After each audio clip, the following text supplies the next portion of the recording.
Welcome, everyone, to another week of the Meadows and Makers podcast here on MSP Waves.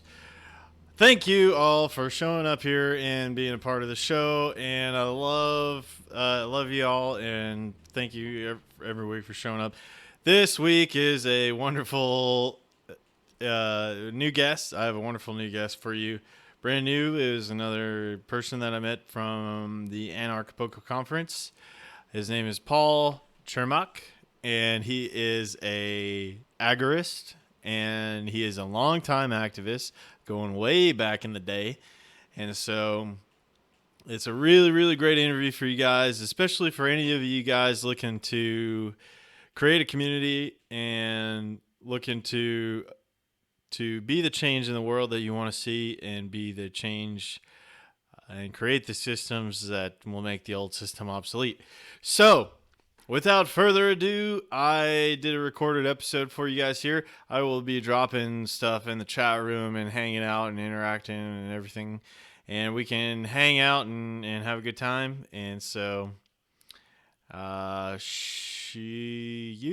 hope it's not Dare. Hope it's not. So anyway, without further ado, I will go ahead and play the recording for you guys, and we will hang out and have a good time. So thank you for being here, and without further ado, here we go. Yeah, we'll see how this works out. I kind of like this, actually. If it works out pretty well, I'm probably gonna roll with it. All right. Yeah, cool. If it works, yeah, it could be. Am I good on camera now? Like I'm in the right spot? You good enough? Yeah, you're pretty centered on there. Yep. Great. That looks good. Yep. Good one, bro. Well, I'm all set. I can't see you this way around, but it doesn't matter. Oh yeah. You can't. You can't see my chubby cheeks. But I'll survive somehow. I'll survive. Yeah, you'll see it. You'll see it on the recording. So cool, man. Well, I'm ready when you are, man. All right. Well, welcome to another episode of the Meadows and Makers podcast right here on MSP Waves. And just a little housekeeping up front. The views and opinions that are expressed on the show do not reflect on the MSP Waves and the wonderful people that keep this operation going here. So this show is all about trying to move towards a life of self-reliance and trying to find people that are inspiring and moving towards some of that lifestyle themselves, and trying to share that with others. And so today my guest is Paul Chermak. He is an activist and agorist, a network builder, and he is the chief play officer and founder of a project called AgoristClub. And we're going to get into that later in the podcast today. And Paul, thank you for being here, and thank you for taking your time out to come on the show and come talk to me. So how are you? And what I like to start off with is just good. Thanks so much, Greg. Good to be here, man. Thank you, brother. And what I like to start the show off with is just have you kind of give a little background about yourself, and share with everybody a little bit about who you are and what you're all about, and it'll give us a little background of your story. Sure. Yeah. Well, first of all, thanks so much. It's good to be on the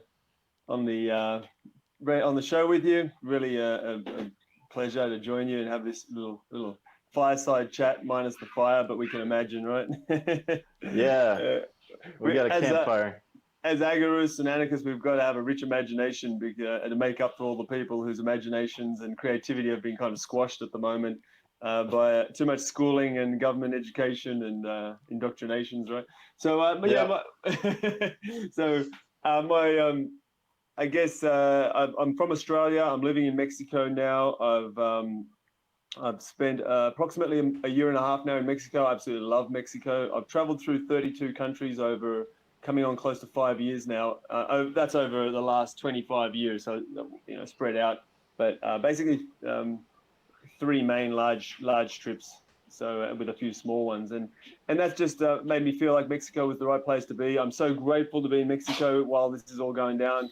At least here we don't have what's going on in Australia. I'm originally from Sydney, Australia, but right now from videos I've seen and from friends telling me what's happening over there, we've got a situation where oh no, what's that all about? Sorry about this. No worries. Yeah. I'm just gonna. I don't know how I'm gonna switch that off. I'm not sure. I don't know if we can cut this out. Sorry about that. Oh, no worries, man. Yeah, I got. Yeah, what do you got going on there? You said you're helping somebody move. Carlos, no puedo hablar ahorita, perdón. No puedo hablar. Estoy en una entrevista. Perdóname. Walter, perdón. Sorry. Yeah, sorry about that, guys. I switched off all the notifications, but I missed the one. Oh, no worries. Yeah. So we've got it's I'm from Sydney, Australia, and I spent most of my life in Sydney. But then after becoming an activist, after realizing that there's some serious issues happening in our community that need some of our attention, I moved away from Sydney after doing some projects there, but they didn't quite work out the way I had hoped. So I moved to the Gold Coast of Australia, which was a really nice upgrade. It was a smaller city, still quite a big city, and it's approximately an hour south of Brisbane, Queensland. And then I spent almost 10 years there. And then the best thing about living in Australia for me was I'd already decided 15 years prior that I was going to be leaving Australia and moving to Latin America. I had no idea where, but I had planned to take 2 or 3 years, but life gets in the way. And I'd become an activist, and I really wanted to do some work in Australia. So I stuck it out for 15 years in the end, whether for whatever reason, fate kept me there. But I was so happy to come to Latin America once I finally arrived here, coming towards 2 years ago now altogether. That's kind of a little bit about the background, but basically realized in 1999 that there's some serious issues on this planet, started doing a lot of research, started talking to people, but I wasn't really ready to make it the major part of my life. It was a very important part of my life, but by when I woke up to 9/11 in 2004, after watching, I believe it was Loose Change, one of the documentaries that was exposing the fraud of the 9/11 attacks and the war of terror, the war against the people of the world and the people of Afghanistan and Iraq in particular. That was in 2004, and that was my wake-up call. And from that moment, I was like, whoa, we're in way deeper trouble than I ever expected. These people are really criminal, and humanity needs to realize that what we're dealing with here. And I thought it was going to be an easy kind of easy enough. I knew there was going to be plenty of challenges, but I really didn't think it was going to be so hard to convince people that we are not free. We are being oppressed, exploited, and mistreated by governments. And governments are meant to be there to serve the people, by and for the people, don't they say? And they receive their funding from us. We're the taxpayers, and they're our public servants. And it seemed like I was finally figuring out that it was completely the reverse of that, and we were just slaves to these cartels. So that's kind of a little bit of a background of where I sort of came from, and I guess we'll fill in the details, fill in the blanks as we go today.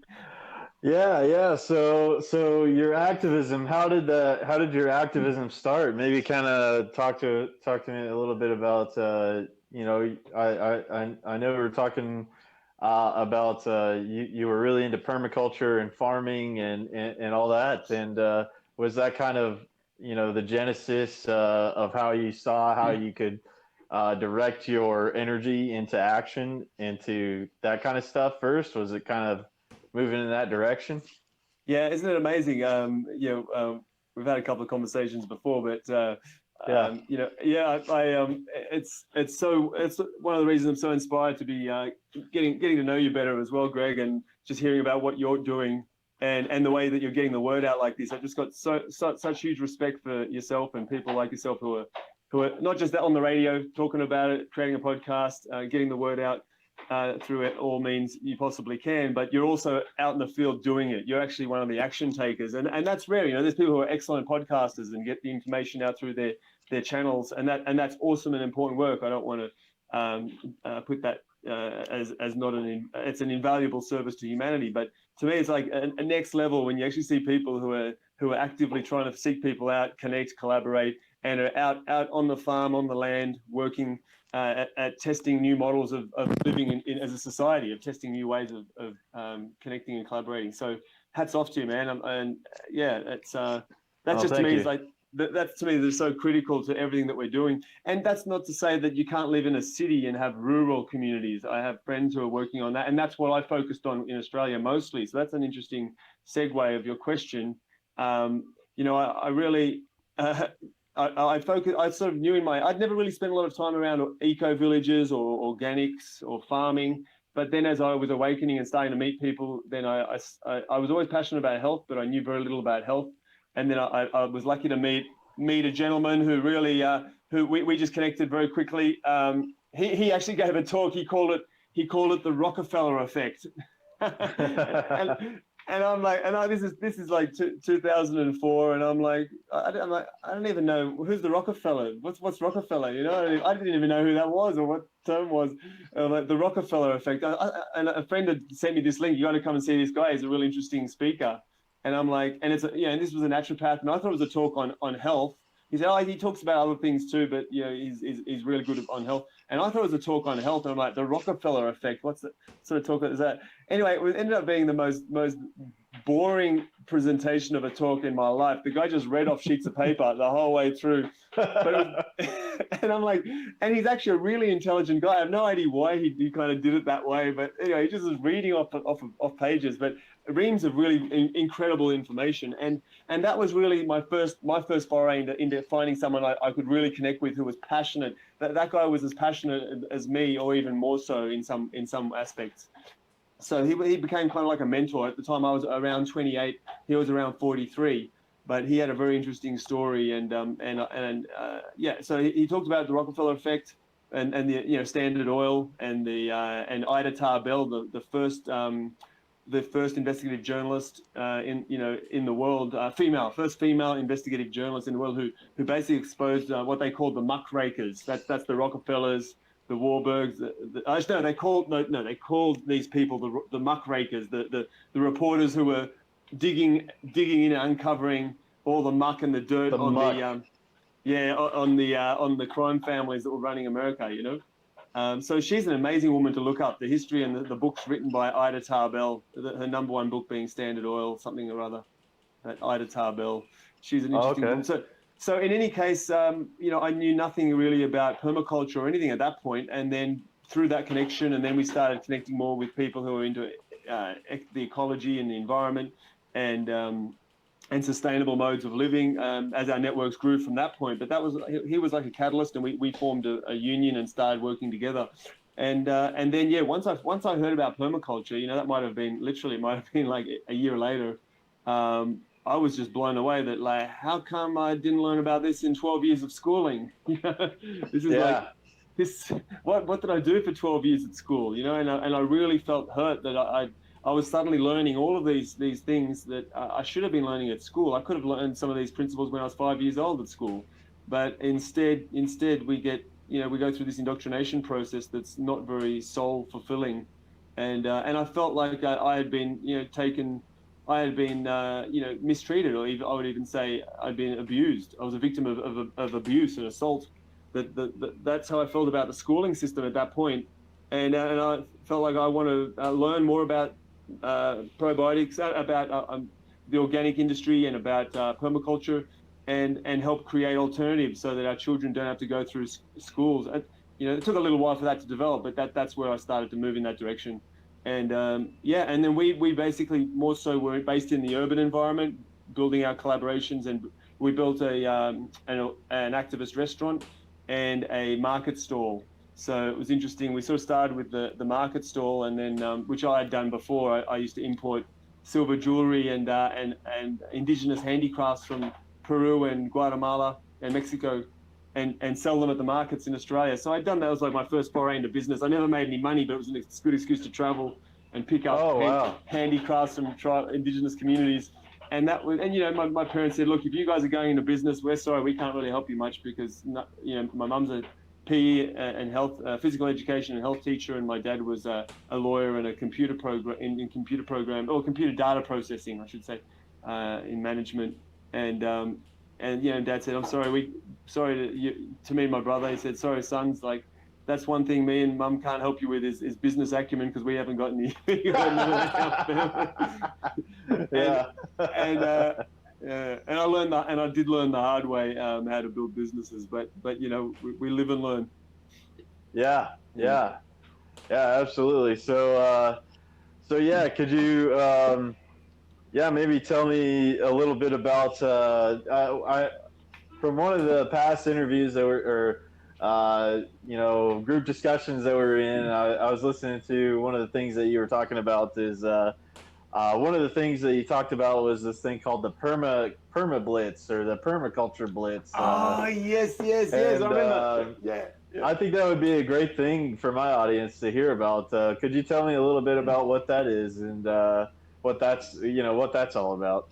Yeah, no, really good one, Greg. That's a good point. I'm glad you raised it because actually, you can learn about concepts and they sound wonderful and awesome. And that's, again, just comes back to the respect for you, man, because you're out there speaking to lots of people and connecting with people with their different experiences of creating sustainability or creating more freedom in an unfree world. And but you're out there in the dirt with your tractor trailer for your little quails and your solar trailer, and you're building systems and testing systems and networking and you're actually out with your hands in the dirt, or cleaning out the quail barn. Yeah. So it's great, man. It's great. And I miss getting my hands in the dirt myself. So, it was great. I started learning about these concepts, but I was still mostly in an urban environment, running our activist restaurant in Bondi Junction, which is right on Oxford Street, close to the central business district of Sydney, Australia. But it really I didn't really get out into the field much, out into the farms. The way I was looking at it, I just felt like I love the country. I spent my whole childhood growing up going hunting with my dad. So we'd go for a few years, almost every weekend. I was out on friends' farms with my dad as a child, hunting rabbits and kangaroos and wild pigs and what have you, foxes. Wow. Yeah, and I mean, and it was a lovely childhood, and I've got a lot of fond memories. Some people, their parents take them to the football or the basketball or baseball in the US, maybe more so.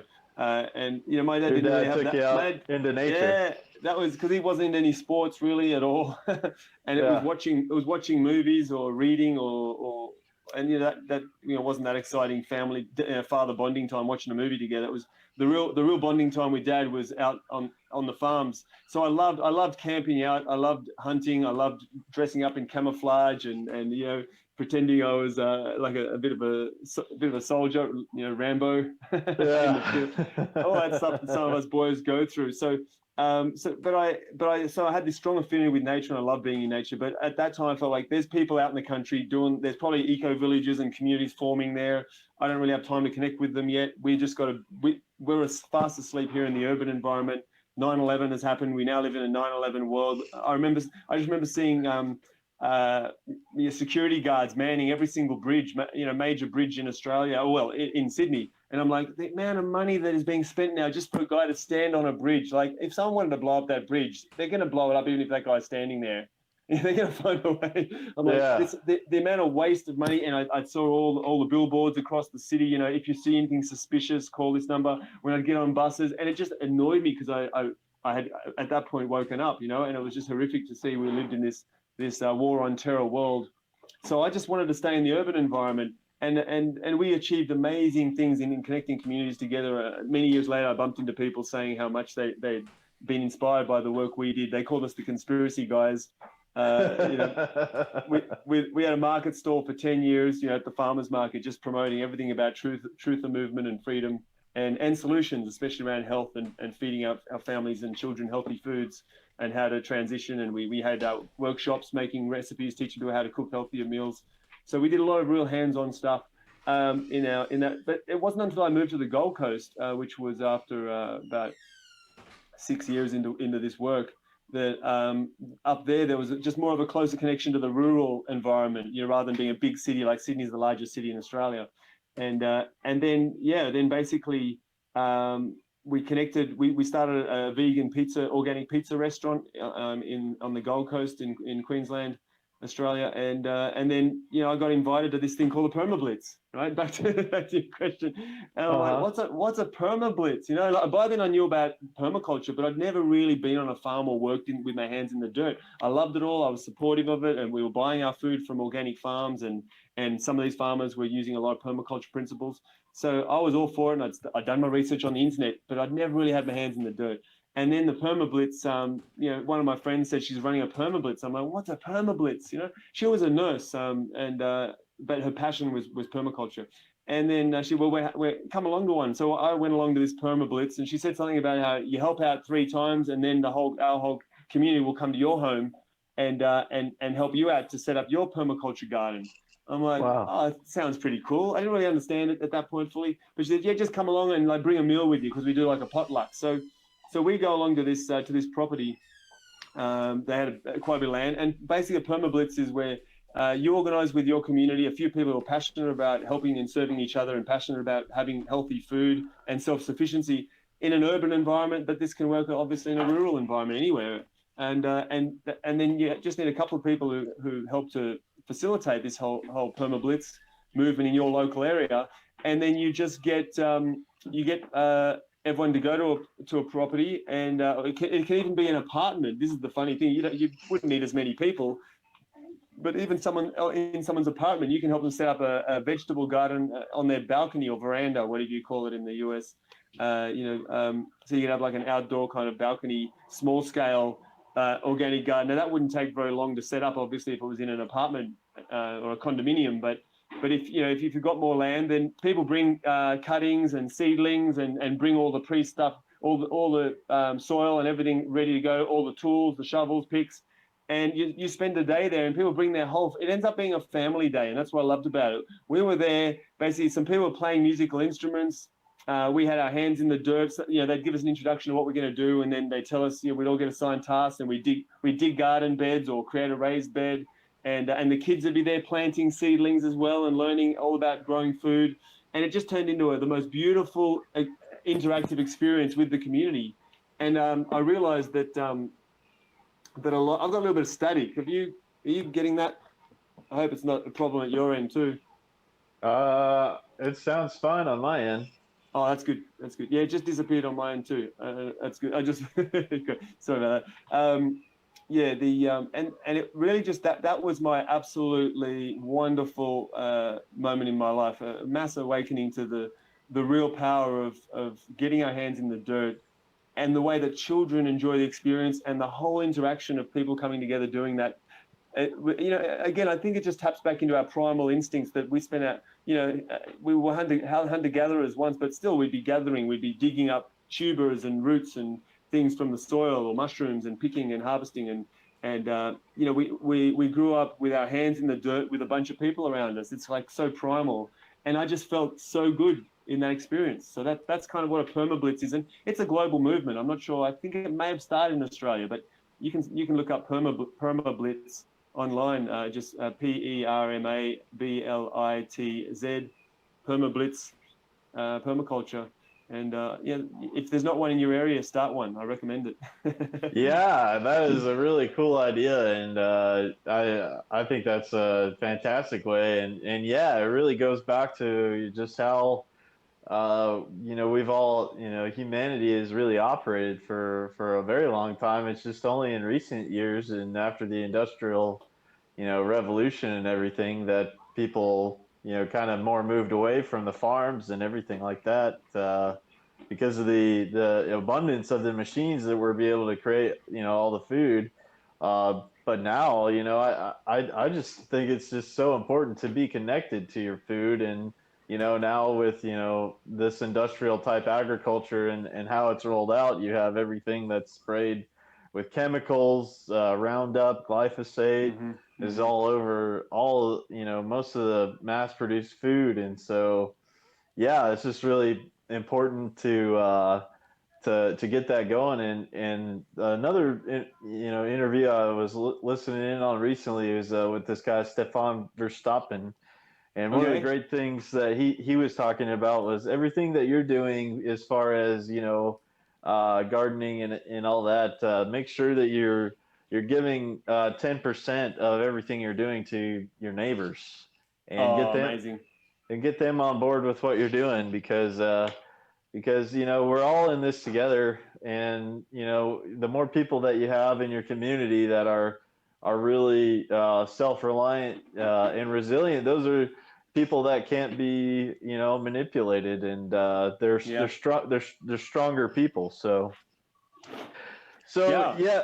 Totally. I managed an organic farm for a short time, and just again, it was actually helping that same friend out. She ended up running a successful farm, but they couldn't run it any longer. So we kind of took it over as a community farm, because they were just going to basically plow the field and turn it into a cow paddock for the cows, grazing animals. And so we kind of saved the farm and kept it as a community farm. It was an organic farm that had been running for 18 years.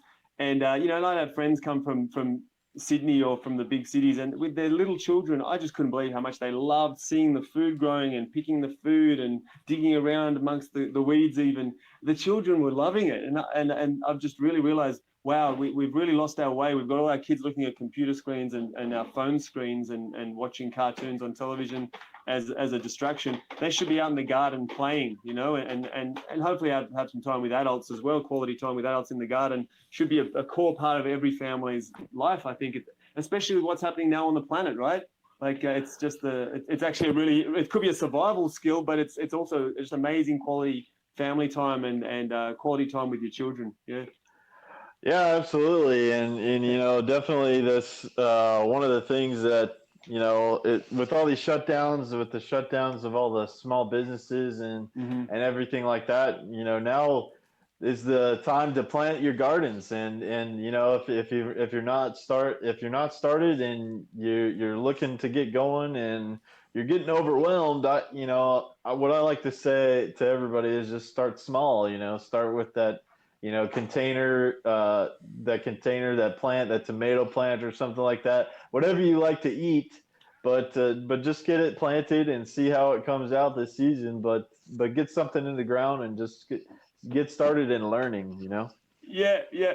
And and it actually it becomes an enjoyable pastime, and it's a very healthy activity. You're spending time in the sun. You're spending time around your neighbors with your own children. I've got the little one here playing a little bit. I hope it's not too distracting. I don't think it'll pick up too much on the mic. Just helping a friend move today, and so I've got a few boxes all around me. But yeah, it's just some of the things that permaculture was what really proved to me, and the founder Bill Mollison, learning his story and what inspired him. And there's a beautiful quote by Bill Mollison. He's got a lot of damn good quotes. But Bill Mollison was the founder of permaculture. He was an Australian from Tasmania. The Tasmanian devil in the in the Disney cartoons comes from there. He said, paraphrasing roughly, he said, even though how did it go? Even though that's right. So even though the problems in society are becoming increasingly complex, the solutions remain embarrassingly simple. And it just was that so resonated with me. The more I was learning about how there's so many options and solutions. Right now, a lot of people are feeling like, oh, what do we do now? Like, this is terrible. What's happening on the planet? Yeah, governments are abusing their powers to such a large degree, and we're all losing our ability to feed our own families. I mean, it looks so serious on the surface, but the solutions remain embarrassingly simple. But if we're not getting involved, well, they're not going to happen. If it is to be, it's up to me, is a beautiful way to describe that. And so look, just one example of when I realized about the value of permaculture, I could see that there's just this mass abundance in all aspects of our lives that nature provides. And if we work in harmony with nature, we end up living in abundance and in happiness and in good health. So, the more we move towards living in harmony with nature, and having our farming practices and our community practices revolving around being more in tune with nature, and with growing our own food, and with the cycles of the seasons, and understanding, and storing food together, going through rituals. We're social animals, and we love that interaction with others, and doing productive things together, canning food. I'm sure you're into all this kind of stuff, Greg. Yeah. Your quail eggs, pickled quail eggs. That's right. Yeah. That's Yeah, your I thing. recently got into pickling quail eggs, and yeah, they're just they're delicious. And yeah, I started to can and pickle and preserve and do all that kind of stuff a while ago. I was starting to learn how to do this farming in the urban environment, and it's just great to be able to have those things and have them preserved. And Yep. you can't eat it all right away, so it's good to learn how to do those things. And drop around to your neighbor. Like, how often does your neighbor drop in? And you normally go to your neighbor to borrow a few eggs, and you turn up. Hey, do you want some pickled quail eggs? Yeah. I used to do that. I used to give eggs to my neighbors while I was living in the city, and now that I got a place out in the country, I'll be sharing some quail eggs with them. I've actually helped my neighbors, get some livestock. They raise rabbits. And nice. I helped him get those rabbits, and then we just really help each other out. It's just really we got a really great connection with my neighbors. So that's fantastic. That's what I call walking your talk. There's a lot of people who know how to talk the talk, but not that many that can walk their talk. So it's just a matter of having more interaction with people who are actually doing it. So you doing these kind of podcasts is getting the word out more and more, and helping more people know about who's out there doing what, and what. Not everyone's going to go for the same thing, but everyone's going to find their little someone who's at the same frequency, and what their little interest or passion, and they can grow and evolve that. I never thought that I would ever be so passionate about permaculture. I'd never heard of the word in 12 years of schooling, one of the most important words in the English language, and I'd never heard of it. Basically, it's a permanent culture. You create your life so that it can be sustained permanently, where this constant economic cycle, which is all war and debt based, of constantly having to grow and grow and grow, and then have a collapse and a bubble and a collapse, and then just grow. And the intention is just that never-ending growth is totally unsustainable. We need to have more of an economy based on a sustainable, more stable economy that's not going through these fluctuations of crashes. And in economics, they teach that that's normal. In permaculture, they teach that that's absolutely abnormal and very harmful to people in the societies where they apply that kind of economics of boom and bust cycles. Where permaculture creates a permanent, stable, balanced culture where, sure, there's changes in the seasons, there's storms, but it's more like natural phenomenon. We're not dealing with a government or an economic policy that's destroying our livelihoods over and over again, and wiping people out, wiping families out all over the planet. Prime example could be happening right now, maybe. The worst example in human history. So, So the point I wanted to make, there was one great thing. I just have to tell you about my pineapple heads, man. Let me tell you about the pineapple heads. Okay. Yeah. That's what I was trying to get to, but I'm just too excited about permaculture now. But the more you learn about the different ways people are applying permaculture, and then I learned about syntropic farming, which is just, like, to me, a next evolution of permaculture that has come recently out of Brazil, and it's only just being translated more and more into English now. But that's a phenomenal system of syntropic farming. Syntropic farming. Syntropic farming, yeah. It's okay. This is a first for me. Oh, nice one. Yeah. Look I think he's a Swiss or a German agricultural engineer or something along those lines, who went to Brazil and just studied the farmers there and how they operated, and just got curious about it, and he realized, hey, look at the farming practices these guys are using. They don't have a lot of money. They're kind of like just working. What do you call that? It's kind of like work trade kind of thing or something like that. Woofing, worldwide organic farming or whatever. No. The point, it's what do they call them?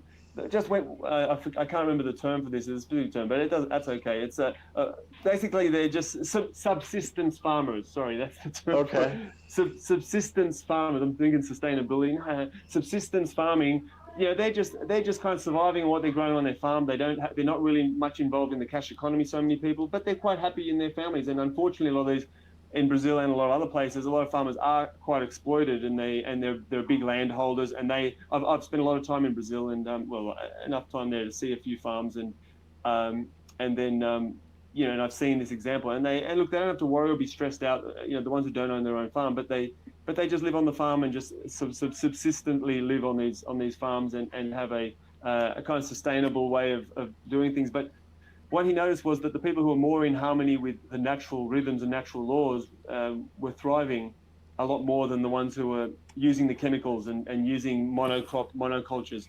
And what he discovered was that these people didn't have any money, so they didn't buy in any inputs. Where in general, even certified organic farming, a lot of them are buying in inputs, and it's not sustainable unless you have a lot of money to bring in these inputs. Where in Brazil, he started to study this because he saw he could apply this and even refine it further and further, and keep learning and refining what he was learning from these Brazilian farmers, which was that they were able to use ingenious methods for creating all of the inputs that they needed for their farming production right there on their own properties. What I mean is, just to give you some I'm going to get to the pineapple heads in a minute. Yeah. Because I love these pineapple heads. Yeah. And it's kind of relevant because I spent a bit of time on pineapple farms in Brazil, and I'm like, man, funny. I thought pineapples grew on trees when I was a kid. Oh yeah. They like plucked them out of trees. They grow on the ground very differently. So this is some of the core principles of just this will blow your mind, maybe. Blew my mind. So syntropic farming, just a couple of examples. If you want to, they don't bring in, like I've been to and I've worked on organic farms, and they've got like weed mats. So it's like plastic matting or just plastic sheeting. And there's a lot of plastic, heaps of plastic used in organic farming. And it's just like, dang, like this is not very good for the environment. All these plastics, industrial petroleum based plastics. And then you've got shade cloths often. If you need a shaded area for lettuces or something, you use a plastic shade cloth. Now, what they do is they create a system where instead of having weed mats, you have any trees on your property, or you purposely grow fast-growing, even palm trees or any fast-growing wood. You purposely keep a stock of that, so you're maintaining a forest on your property, or you're doing a deal with your neighbor who's had some wood forest. And instead of putting down weed mats between your garden beds where you need to, you walk between, and just to stop weeds invading your gardens, you just cut, I think it was 60 centimeter. I'm not sure what that is, but you're talking about roughly this wide is your path between each garden bed, and you just cut lengths of wooden logs, basically this long, and those you just lay them down along the paths. So you lay down all this wood, and that instead of having a plastic weed mat to stop weeds coming through, these logs are just butted up against each other, and that's you walk on logs in your garden basically, and they gradually break down. But it might take 2 or 3 years for that to break down. But while it's breaking down, it's releasing microbes, and little microbes move into those rotting logs, and it ends up feeding the garden bed, and the root systems of your food crop are taking up the nutrients from the logs as well. It's ingenious. Oh wow! How cool is that? And then one more good one. I'll give you 2 more because they're the 3 that really blow me away. They use any kind of wood chips. Often you can't use wood chips from certain types of trees because they'll damage the plants. And they just plant. They use any kind of wood chips instead of weed mats and wood chipping to hold down weeds.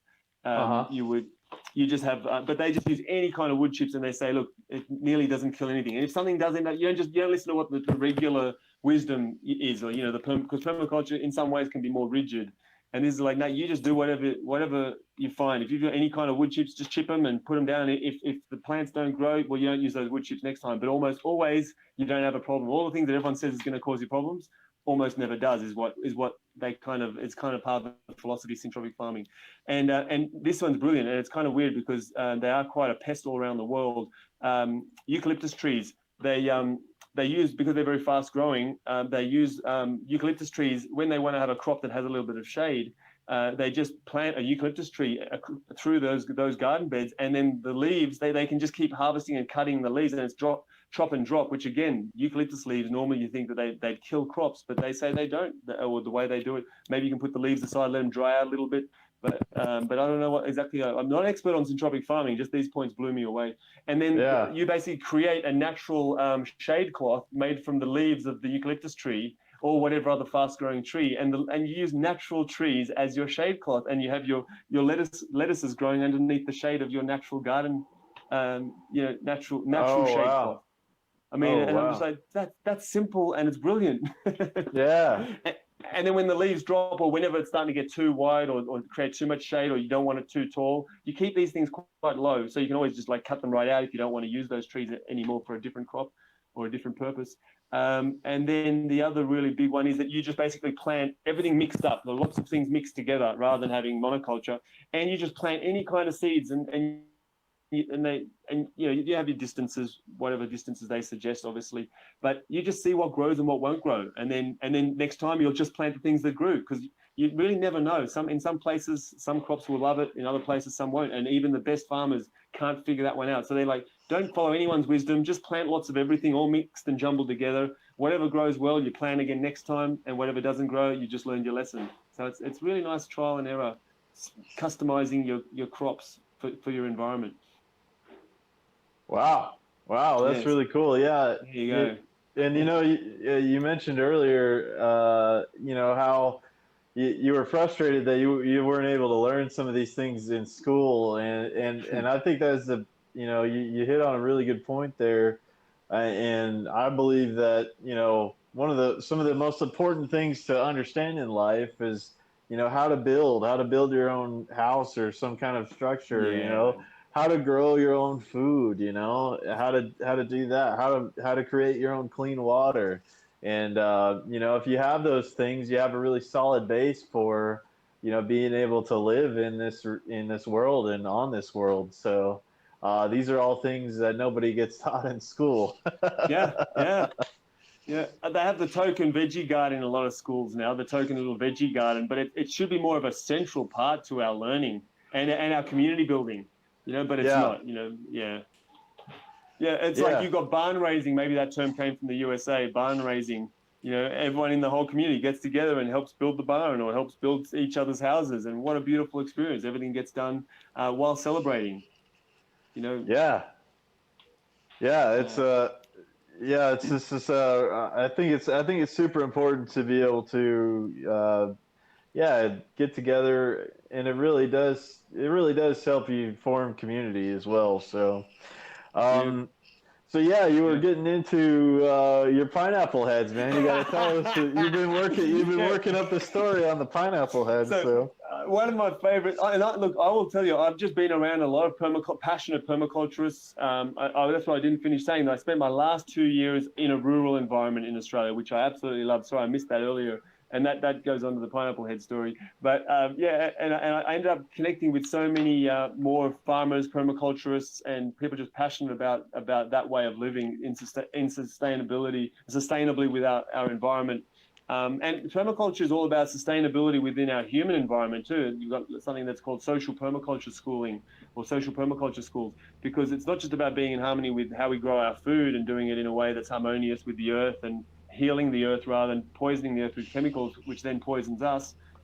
It's also about our relationships with each other and learning how to have a permanent culture and sustainable relationships instead of having fights and arguments and destroying our communities, which is what we're seeing around us so often. Families, when we're not taught to live well in relationships and with our partners or even with our children, let alone with the wider community. And permaculture is also about that. It's not just about growing food. So that was an amazing 2 years. And I just got to, by osmosis, I got to absorb a lot of knowledge and helping out on a few farms and living on a few farms. I came to know quite a lot, but it's not my core focus by any stretch, but it's a healing modality and it's a pleasurable pastime for me, let's say. So, so pineapple heads were one more thing that just blew me away, because I love anything I like the concept of like no dig gardens and growing anything that is easy to grow and doesn't need a lot of work, like rosemary or lavender. It's just stuff that grows by itself and just gets more and more wild and insane. Cassava, or you guys might call them yucca, or there's a few other names. Cassava is a root vegetable that you just cut off a piece of the trunk that long, throw it in the ground, water it into the worst soil ever. It can be really sandy soil with very few nutrients. You like water it once, and even if there's not a lot of rainfall, that basically is now set and forget, and then that'll grow into a huge tree. You can eat the leaves. You can steam the leaves and eat the leaves, and then you end up with a big kind of potato or yam tuber, big yam tubers growing underground. Oh, wow. And pineapple heads are actually the same. Someone showed me like the technique for growing, if you want to grow pineapples at home. No, they don't grow trees, as I used to think once. They don't grow off trees. Yeah, they grow in stalks, right? Yeah, that's right. Yeah. For some lucky people, cryptocurrency grows on trees, but that's a whole other story. It's a whole different conversation. So basically, he showed me like this is the best technique for growing your pineapples. He said you cut your pineapple head off your pineapple. You pull away a few of the lower leaves just to kind of expose it a little bit. You don't even have to do that part. And then he just took the pineapple head and kind of threw it in the gutter outside his house, just in the street corner. He lived in a rural area, so it wasn't somewhere where it was going to get picked up by the cleaners or something. But he just kind of threw it in the garden, just throw it in under the barn, or well, not even under the barn. You want it kind of exposed to the sun. And he said, basically just leave it there for about a month, 3 weeks to a month. Wow. I'm like, and that's how you grow a pineapple? And he's like, yeah, this is the best way to grow a pineapple. I'm like, what? I still don't get this. How's this going to grow me a pineapple? You just throw it down. Just throw it down somewhere where it's going to get exposed to the sun, the elements, whatever. And can even be on bitumen, on the hard concrete that's getting hot during the day. And if it's too hot, it'll probably dry out in 3 weeks. But he said, no, you just leave it, and that stresses out the pineapple head, and that helps it start to throw out little roots and shoots come out where you plucked away some of the leaves on the pineapple, the lower leaves, not the heart, not the inside, but the lower leaves where you cut it.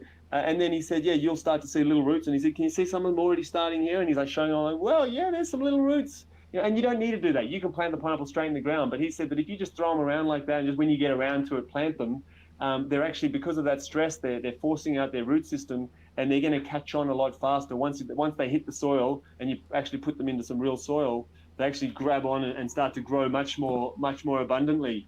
And I like that style of growing food. Oh, wow. Yeah. Yeah, that's yeah, exactly. That's why I was really attracted to permaculture myself, is because it's kind of the lazy gardener's method of growing food. Yeah, you just get it started. You use your observation on what really works and work with nature, and then you get things growing. So totally. So yeah, you have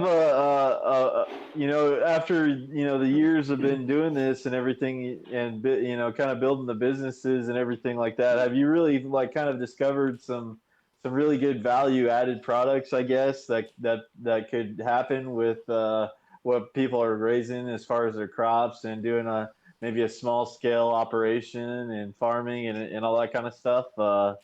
Have you discovered some of those things along the way? That's an excellent question. That's an excellent question, and I'll actually say that I'm probably one of the less qualified people to answer that complex question. but really, at my core, we as you mentioned, we did run more so communities and businesses producing products in our factories and in our restaurants. One, just producing meals, obviously, for people who came to our restaurants, and we provide a lot of education in those restaurants around the food, why we prepared food these ways. We held workshops, as I said. Some were paid, some were free. A lot of them were by donation. We had, at our last, we had a really large community center for our last year.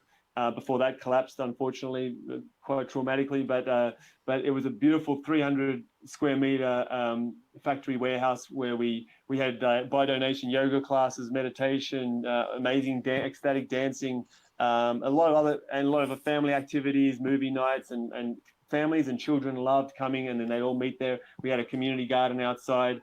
That was our core. That was the core of what we did. But the goal was always to end up raising enough funds to buy the land. It always seems to be everyone's got that vision, and unfortunately we didn't pull it off at that point. But we're doing it now in Mexico. And I'm having a lot more fun doing it here because I really enjoy working here with the expats and obviously with the beautiful Mexican community. They're such friendly people.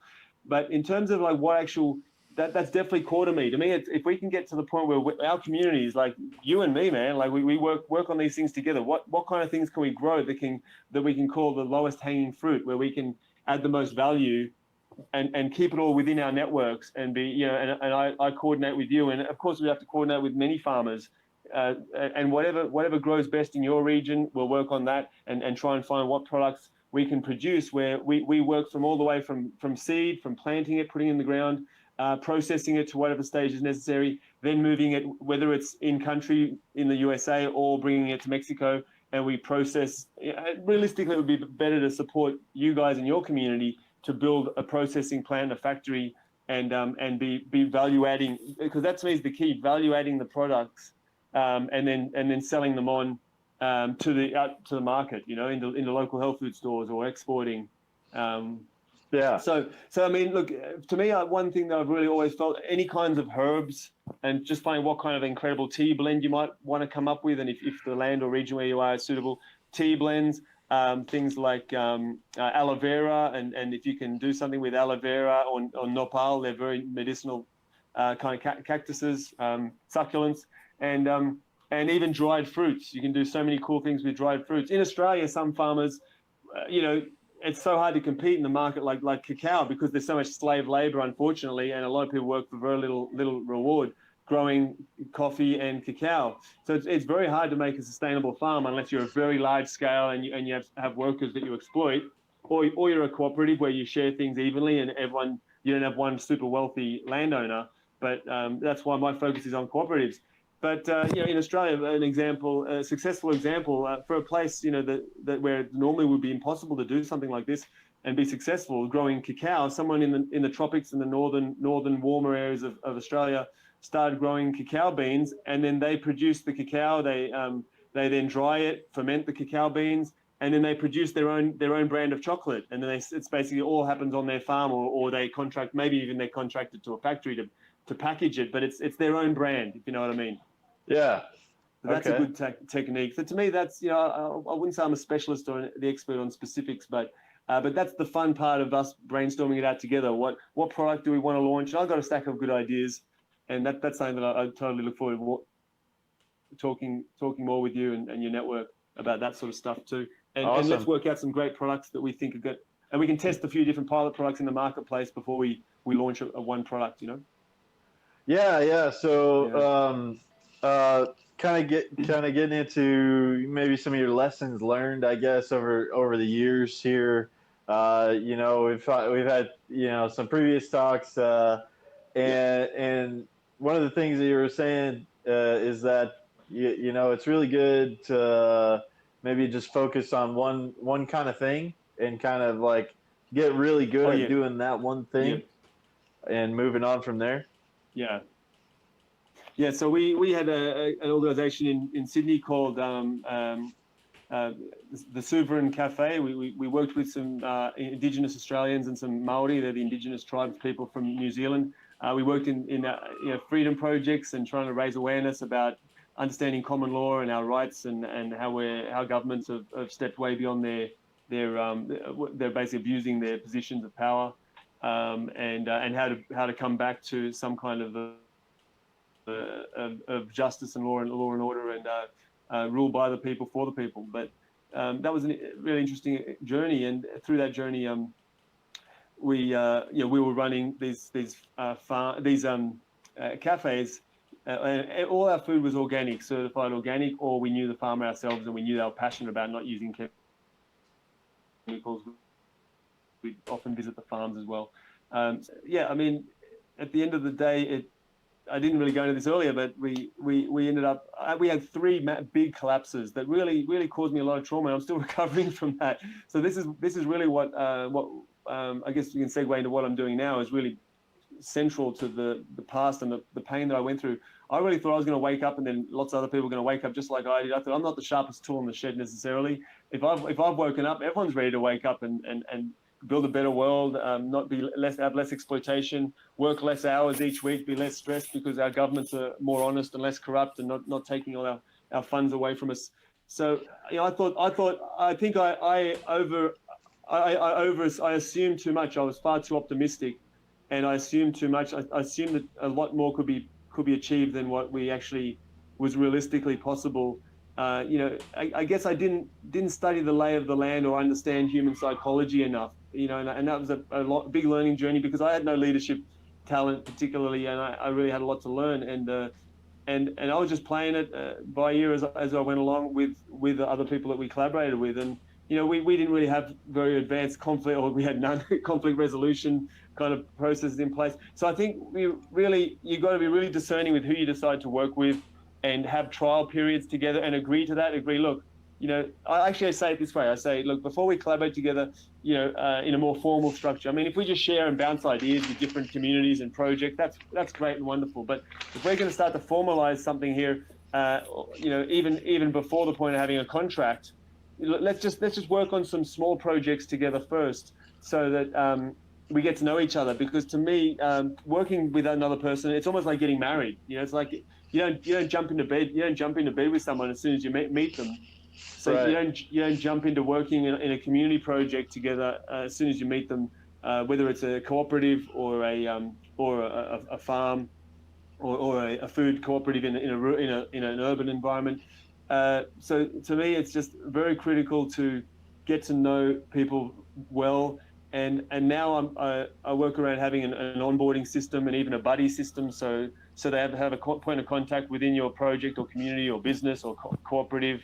My passion is for cooperatives because there's no hierarchy and everyone involved is an owner, except the people who are going through this phase of what would you call it, courting, the courtship phase. Okay. Before you jump into bed. So having some kind of process in place where they can work on some projects as a volunteer, really in a more casual environment, they can turn up when they want to, before you commit to working with someone, and that process could take up to 3 months. Now that can be tough if you need to get work done, and that's what happened. We just needed my way of measuring if someone was suitable for working and collaborating with our organization. If they came and said, "Hey, we love the community work that you guys are doing and the educational work you're doing, and I've enjoyed eating food in your restaurant and love chatting with your team. Is there any way that I can help? I'd love to help and get involved." People offering to be volunteers. People often offered, and we did end up having signs up saying, "Let us know if you'd like to volunteer." And then we basically would, at that time, if you had a pulse, you were in. That was the. You want to help us out? You want to do it for free? We need help right now. We'll take you. I'm going to be washing the dishes until 1 p.m. 1 a.m. tonight. So you want to stay back till 1 a.m. with me and wash dishes? Yeah.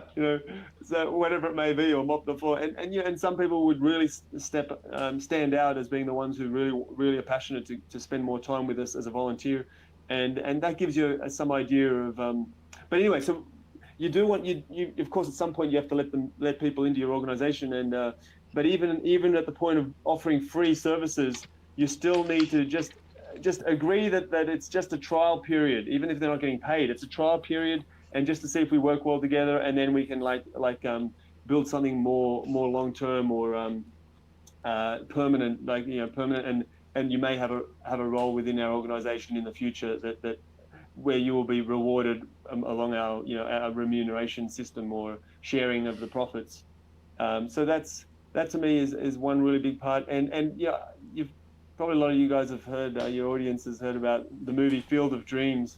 Yeah. With Kevin Costner, and the mantra in that movie is "Build it and they will come." The whole way through, he's got his vision, build it, and I think that movie is. I hate that movie now. that I've got trauma when I think of that movie now, because I really followed that model. I just built all this stuff thinking everyone's going to want healthy babies, more sense of community connection, more wealth. More security in terms of for their financial situation, and build a better future for our children, and move away from a job that they're not passionate about, and build new brands together, and new organic food brands, and beautiful products that are healing our communities, and I just thought this is going to be a no-brainer. So I built up all this infrastructure, investing every cent I had into this one venture. It was always one venture, and I did that with 3 incredible projects. We had amazing products that were running off the shelves. We couldn't make them fast enough. I hadn't learned enough about team building. I hadn't learned enough about onboarding people and really seeing if people were a good fit to work together. And then the problems of human relationships was where we fell down, and these movements collapsed. And I had all this infrastructure, and sometimes I even had a lot of infrastructure built, and even had like an office where we wanted to do a marketing office where I had like 4 computer desks, 4 computers. I had unlimited phone calls, even including mobiles. I'm going back like almost 10 years now. And unlimited phone calls to mobiles to make calls to people. Just do like a call center, and unlimited internet, so we could just be out there doing social network, social media marketing, and making phone calls and just connecting with the people in our community and building more of these projects together. And then no one came, and every time I looked at all my desks, and I'm like, man, I can't get anyone who's passionate about this stuff. I thought everyone was going to be in on this, So I assumed it too much, and I made an ass of myself. That's the summary.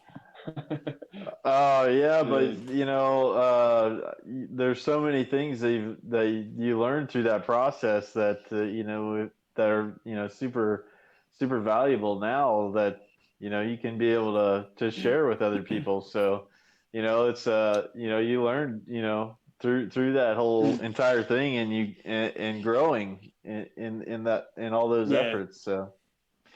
So thanks for being my therapist, Greg. Thank you. Yeah, man. Yeah. Checks in the mail, brother. Thank you. It's kind of like that. I'm almost fully recovered. Meeting people like yourself and the beautiful community we connected with. We haven't even started on how we met at beautiful Anarchapulco and Acapulco, and meeting people like you and that this whole network, and as you've said too, the same, and also connecting with the beautiful, friendly Mexican people. It's the best therapy around, and I'm feeling almost fully healed now and ready to go into the next beautiful project together.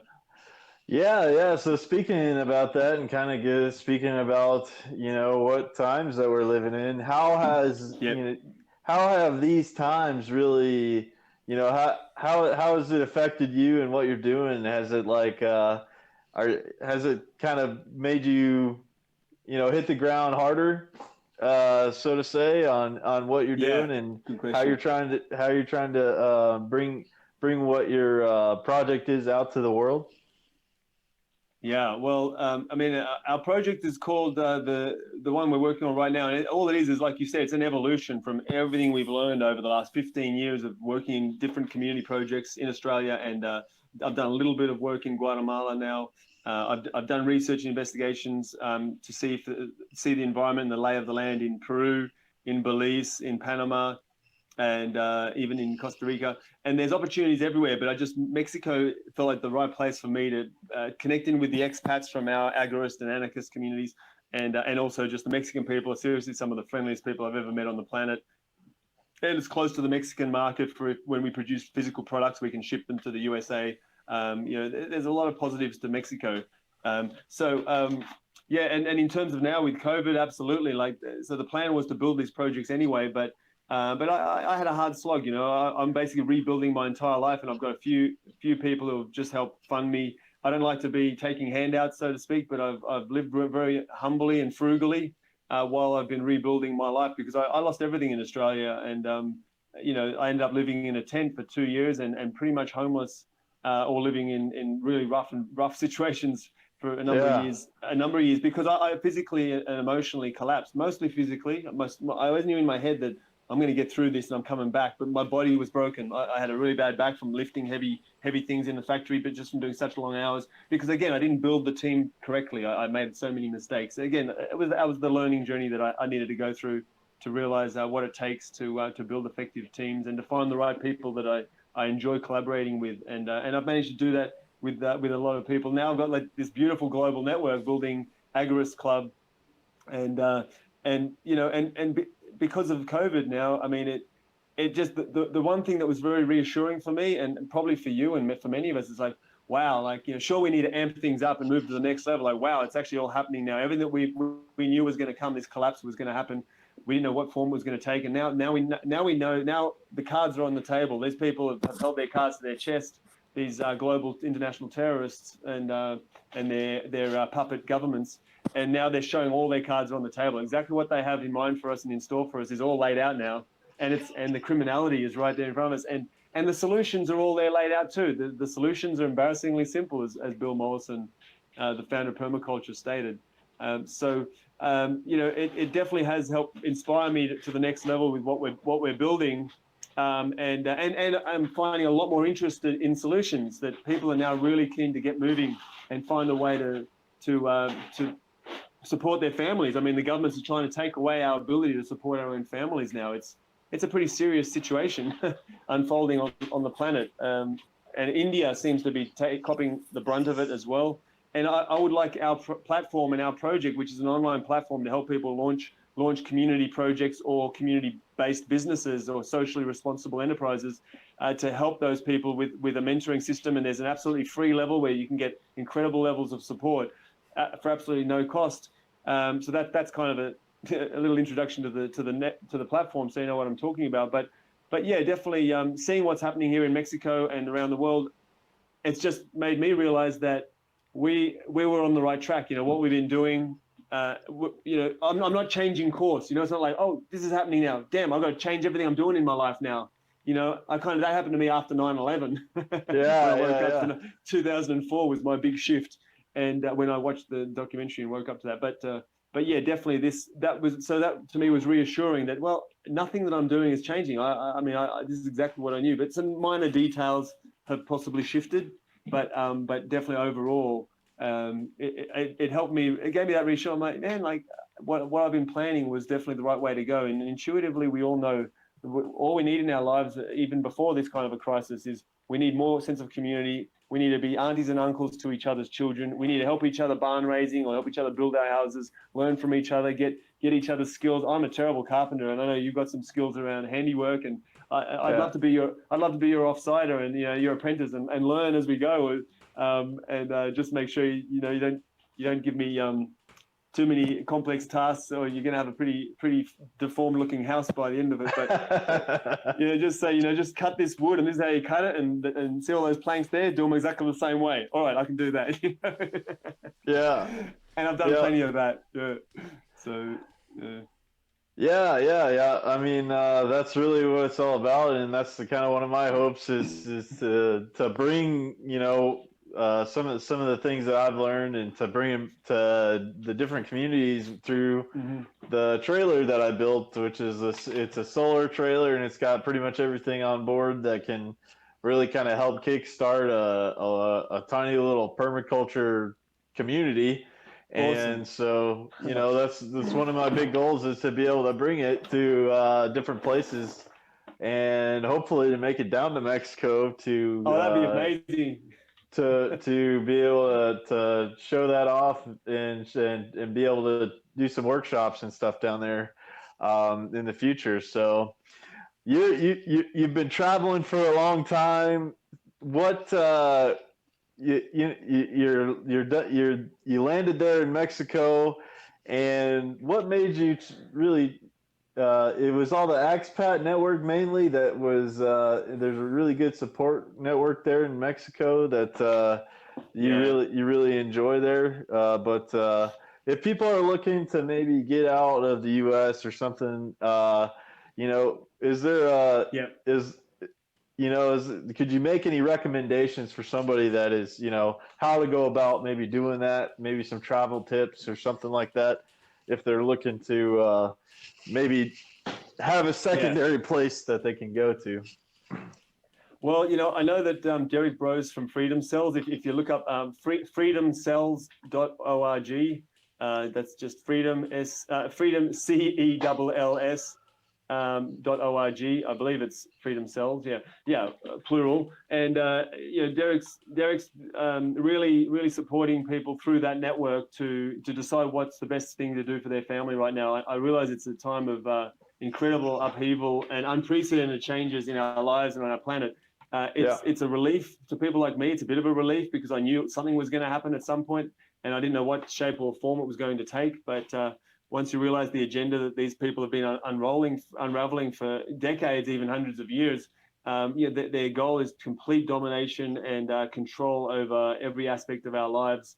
And basically, we are livestock, and they are the shepherds or the farmers. And I'm like, no, thank you. Like, I don't volunteer myself to that. I'm an agorist, or I'm an anarchist. I'm a philosophical anarchist, and that just doesn't sit well with me. I don't have rulers or masters, and you might think you're a ruler and master, but if someone wants to accept the role of being your slave, then that's up to them. But you actually don't have any right to do that to me or my fellow brothers and sisters who enjoy the concept that we were born and put on this earth to live free and to enjoy this incredible experience on planet Earth. I call it Playground Earth.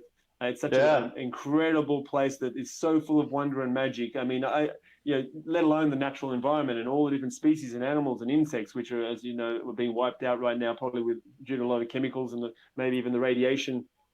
But just what an incredible thing! Just to look at your hand, what a magical creation we are, and what a beautiful body temple we have, and feeding it good, healthy food, and feeding it good, healthy thoughts, and good, healthy family and friends, and healthy community. So they're all different forms of food, and I just feel like here in Mexico, I've got all those different forms of food going. I've got easy access to. I'm actually not eating organic yet. I haven't gotten myself to a place where I really am aware of, because there's no real organic industry here, and I feel like we're at the start of the organic industry. When I arrived in, when kind of the organic movement started to grow in Australia, we were there at the start of the wave, and then we were kind of the weird hippies, the alternative ones, that like this weird alternative stuff, and then basically almost 10 years later, we were like the trendy cool ones. You're in organic. Yeah, it kind of got overtaken by all the hipsters and stuff. Yeah. Exactly. It was like we're like the barefoot hippies at the market promoting why you should eat organic molasses and never touch not organic molasses, because it's totally concentrated chemicals and glyphosate and Roundup and all of that herbicides and stuff. So and then suddenly we were like the really cool and trendy ones. Yeah. So that we watched that transformation, and Mexico's just going through that. But overall, in terms of answering your question, in general, Mexico just provides it for me. I love the culture here. Every little village has something unique about it, and there's a lot of indigenous culture, and the people are just so beautiful and humble and friendly and kind. And then there's this because it's so close to the US, there's an amazing expat community, mainly people from the US, a lot of free thinkers, a lot of people who don't like what's happening in the USA and have moved here to have a better future for their families and their children, or to retire in a place that's not as not as corrupt. It's probably just as corrupt. Yeah. I just say that I don't even like to say that it's less corrupt or more corrupt, one or the other. I just say that in Australia, the corruption is more overt. Exactly. Here in Mexico, it's more an overt form, and we're very good at being discreet in the USA and Australia. The corruption's a little more discreet, but in some ways that's worse, because the people don't even realize they're living in just as much corruption, and in many ways worse, because we're exploiting the Mexicans. So we're like the overlord exploiters and we're propping up these corrupt governments and the drug trade in countries like Mexico. So on many levels, we are more corrupt, and we are the ones who are doing nothing about what's happening in our countries by just propping up this, just by going along to get along with the system. We are continuing and perpetuating this corruption and this exploitation of Mexicans in Mexico, because of course, as the government's toppled and created based on what the political agenda is of the people who run the USA, which again isn't the US government, as we well know. Yeah. But yeah, overall, Mexico's just been just felt like a great place to be. As I said, Derek Brose's work is really inspiring. He's some of his recent podcasts and YouTube, he's put them up on YouTube, and of course in Library and in probably BitChute and many alternative streams. He's got his material now. But they're looking at land all around Mexico, and many expats are starting to get down here. So there are networks you can tap into. You're welcome to contact me, or people can contact you, Greg, and then get in touch with me as well. And if anyone wants to head down here, I'm happy to help hook you into our networks, because we love hearing from more of you guys, and have it as a backup plan. These days insurance is a wise choice to have some kind of insurance in our lives. And right now, having a backup plan for where to live is a probably wise insurance policy. I 100% agree with that. Yeah, it's Yeah, and a lot of the guys that I've talked to, when I was down in Acapulco, I went to the Anarchapulco conference this year. This is my very first time. It's actually my very first time traveling internationally, and so it was great to. It was just a totally amazing experience, and we can meet each other online like this and talk to each other and have great conversations, but really nothing compares to being together and to have that one-on-one connection with the people that you meet at these conferences. Absolutely.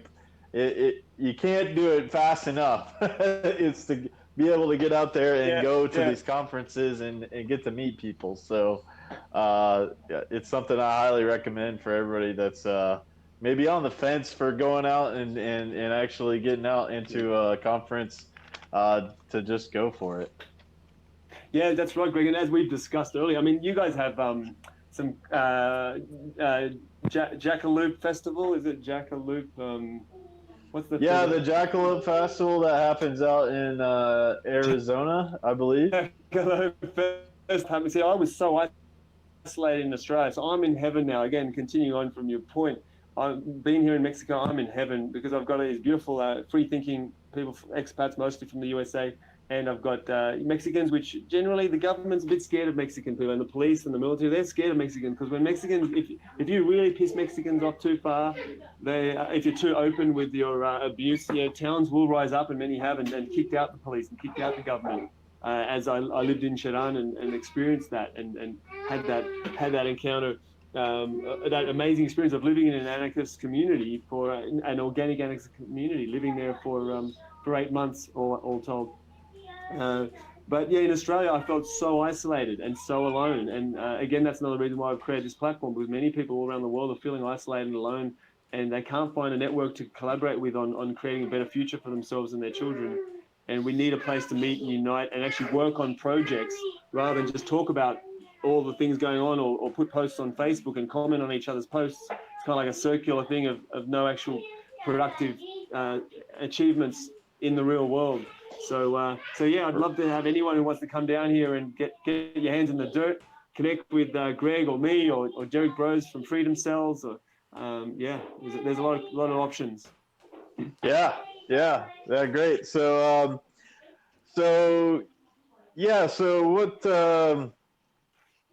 what you have going on right now, and everything that you're talking about as far as AgoristClub, one of the things that you mentioned to me was how project management can be, a really important part of, starting some kind of community and getting it kickstarted. Could you maybe talk a little bit about the proper roles of project management and how that, these tools are used for they, them, those that are in control on the planet. Well, they think they're in control, but I think there's a universal, justice to everything that's rolling out here. So anyway, maybe you could talk a little bit about, you said we really need to get united and we really need to get working on, get our hands in the dirt, and one of those things is good project management. Yeah. No, thank you for bringing that up, Greg. Appreciate it. It's a really valid, really important point. That the way one of our team in our project that was called Organic Family in Australia, and one of the people on our team came up with this. It wasn't my idea. I wish it was. Credit where credit's due. But that's the kind of we were when you start getting a group of people together, collaborating harmoniously. We created a lot of magic, even though we lost everything and it collapsed due to a few errors mostly on my part in understanding dynamics of human interactions and when there's times of stress, how to deal with situations. But yeah, it was a learning journey.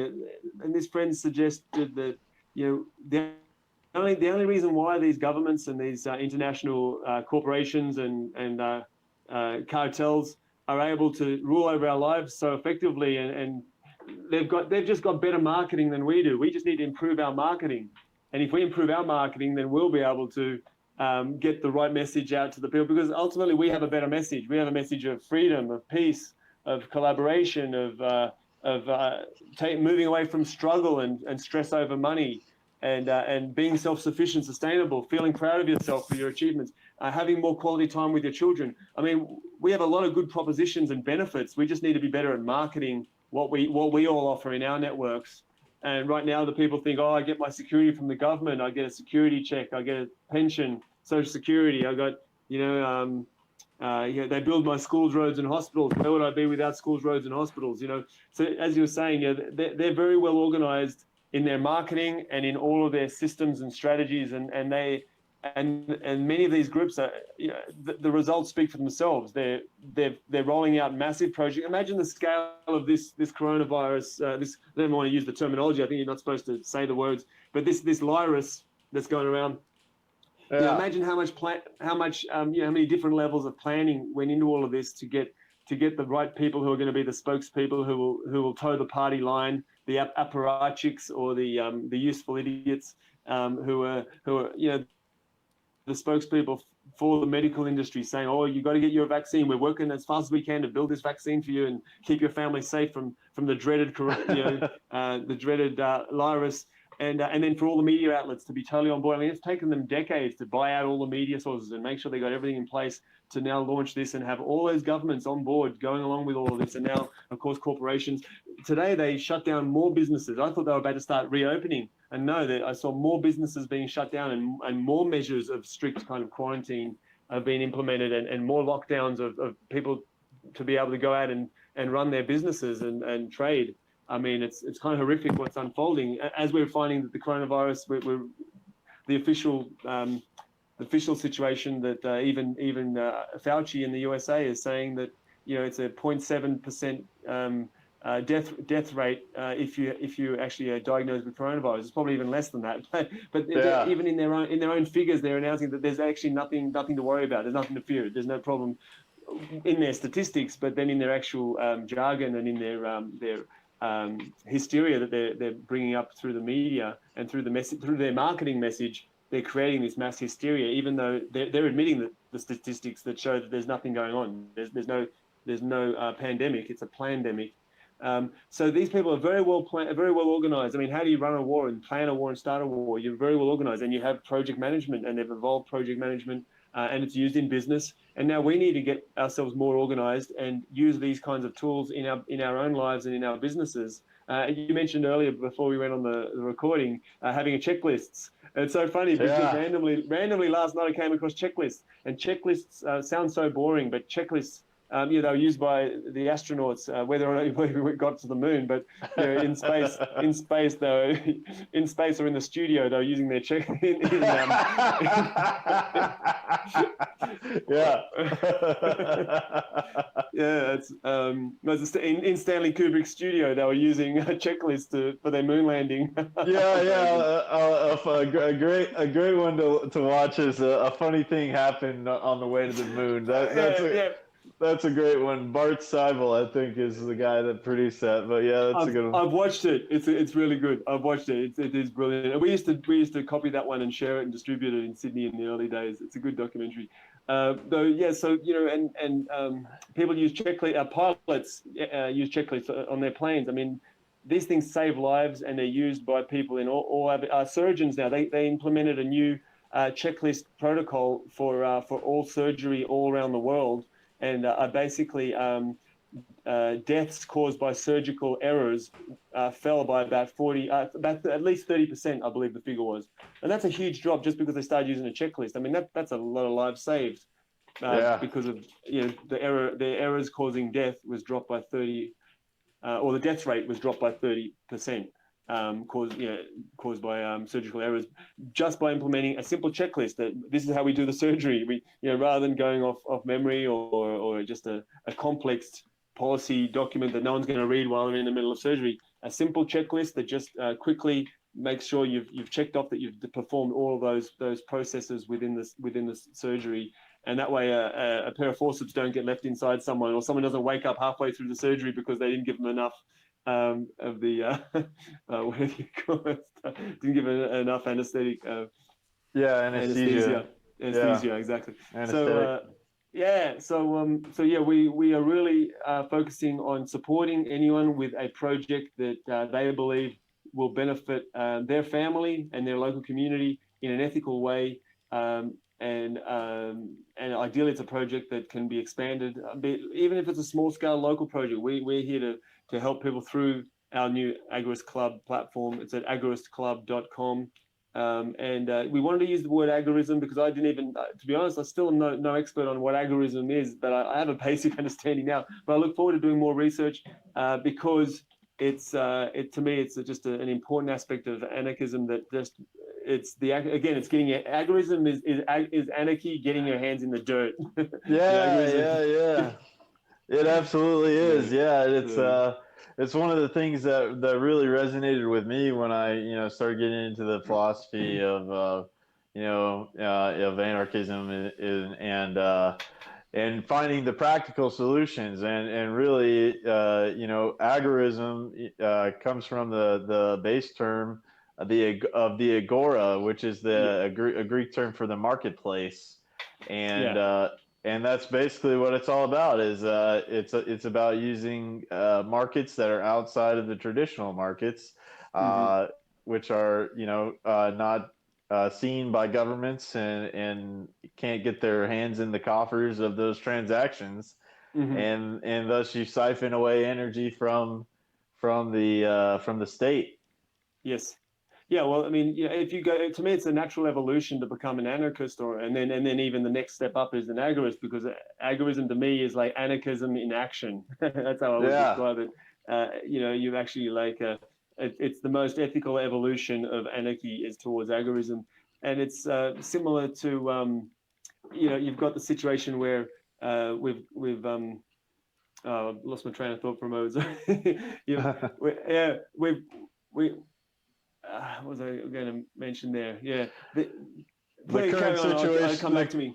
The current situation in the world and everything that's going on, and agorism as a good solution for what's actually happening in the world around us, I think it's a practical way of moving forward as humanity. Yeah, and again, it's part of the evolution. That was what I was going to mention. The point. Sorry about that. I didn't end up sleeping too much last night. We've been really excited. We're almost ready to launch this platform, and my web developer loves working till 3, 4, 5 a.m. sometimes 7 a.m. And wow. I'm like, man, I can't do this so much longer, brother. but it's been great because I just love working with someone who he's based in Guatemala, and he's a web developer, but he also is a ballet dancer. He teaches children ballet and Guatemalan and indigenous folkloric dances. He has a choir, and he teaches children's choir. Teaches children musical instruments and even theater. So, what a well-rounded fellow who loves working with children. And Agorist Club, the foundation of Agorist Club, the main purpose or the core driving motivation is to give our children a bright future and to create children's programs and children's projects. So anyone who supports or gets involved with Agorist Club, you can get involved with the programs and the children's empowerment courses and activities that we'll be engaging in, helping children in our communities and helping families just to connect more and get their children interacting with each other more and less screen time, more time, quality time with other children. Basically it's that's what I'm really passionate about, and seeing our children have a bright future. So as a natural progression back to agorism, it's a natural progression. If you become a more ethical person, you realize that you can't just keep supporting the state and just letting all of your taxes be used for creating more wars, more debt, and more exploitation of humankind and destruction of the earth. So, many people who haven't quite gotten to this point of realization yet are going to be thinking, oh, you're just a tax dodger, or you don't want to pay your fair share to build the schools, roads, and hospitals. And, I say, after thinking this through for many years, it took me many years to get this, I'm like, you know what? People keep saying that, and I keep trying to make up arguments for why we don't need government for schools, roads, and hospitals. And there's plenty of good arguments about that, for that. But I say, you know what?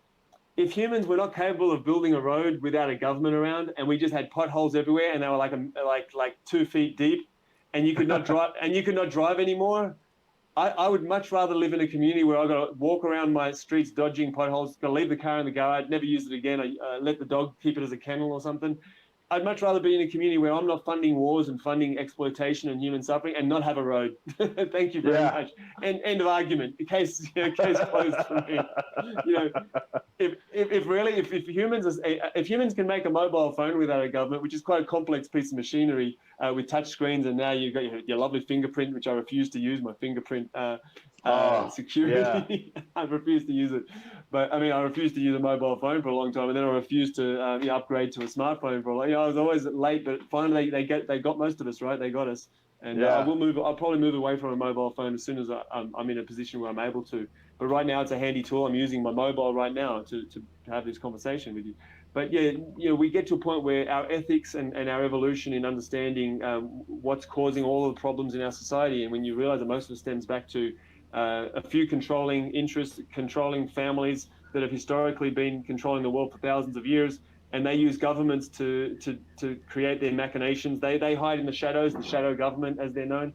And we don't want to be tax dodgers. We don't want to not pay our fair share and contribute to our community. We just know that for every dollar you put into building your schools, roads, and hospitals, which I argue that we could have way better schools, roads, and hospitals if we did it together as a community rather than giving that money to government.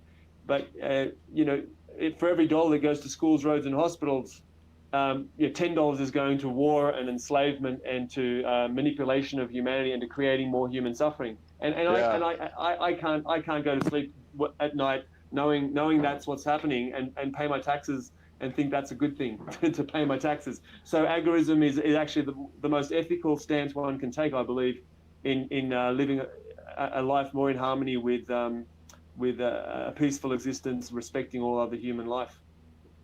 Absolutely. That's a really good way to put it, man. Yeah. Thank you. Yeah. It really comes down to that, and that's the big choice that a lot of people have to come to right now. I think we really are faced with a couple of choices. We're faced with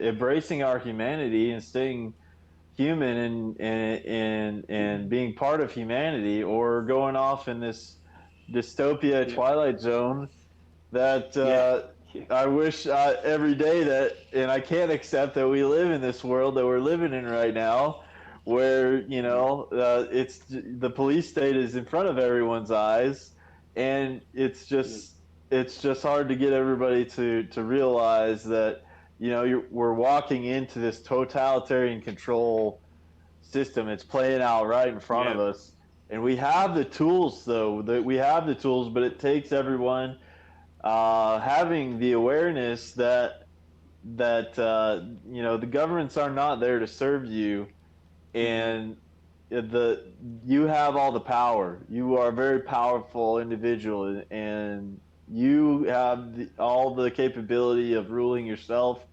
and taking care of yourself and your community. So I mean, those are really just the two choices that are come upon humanity right now.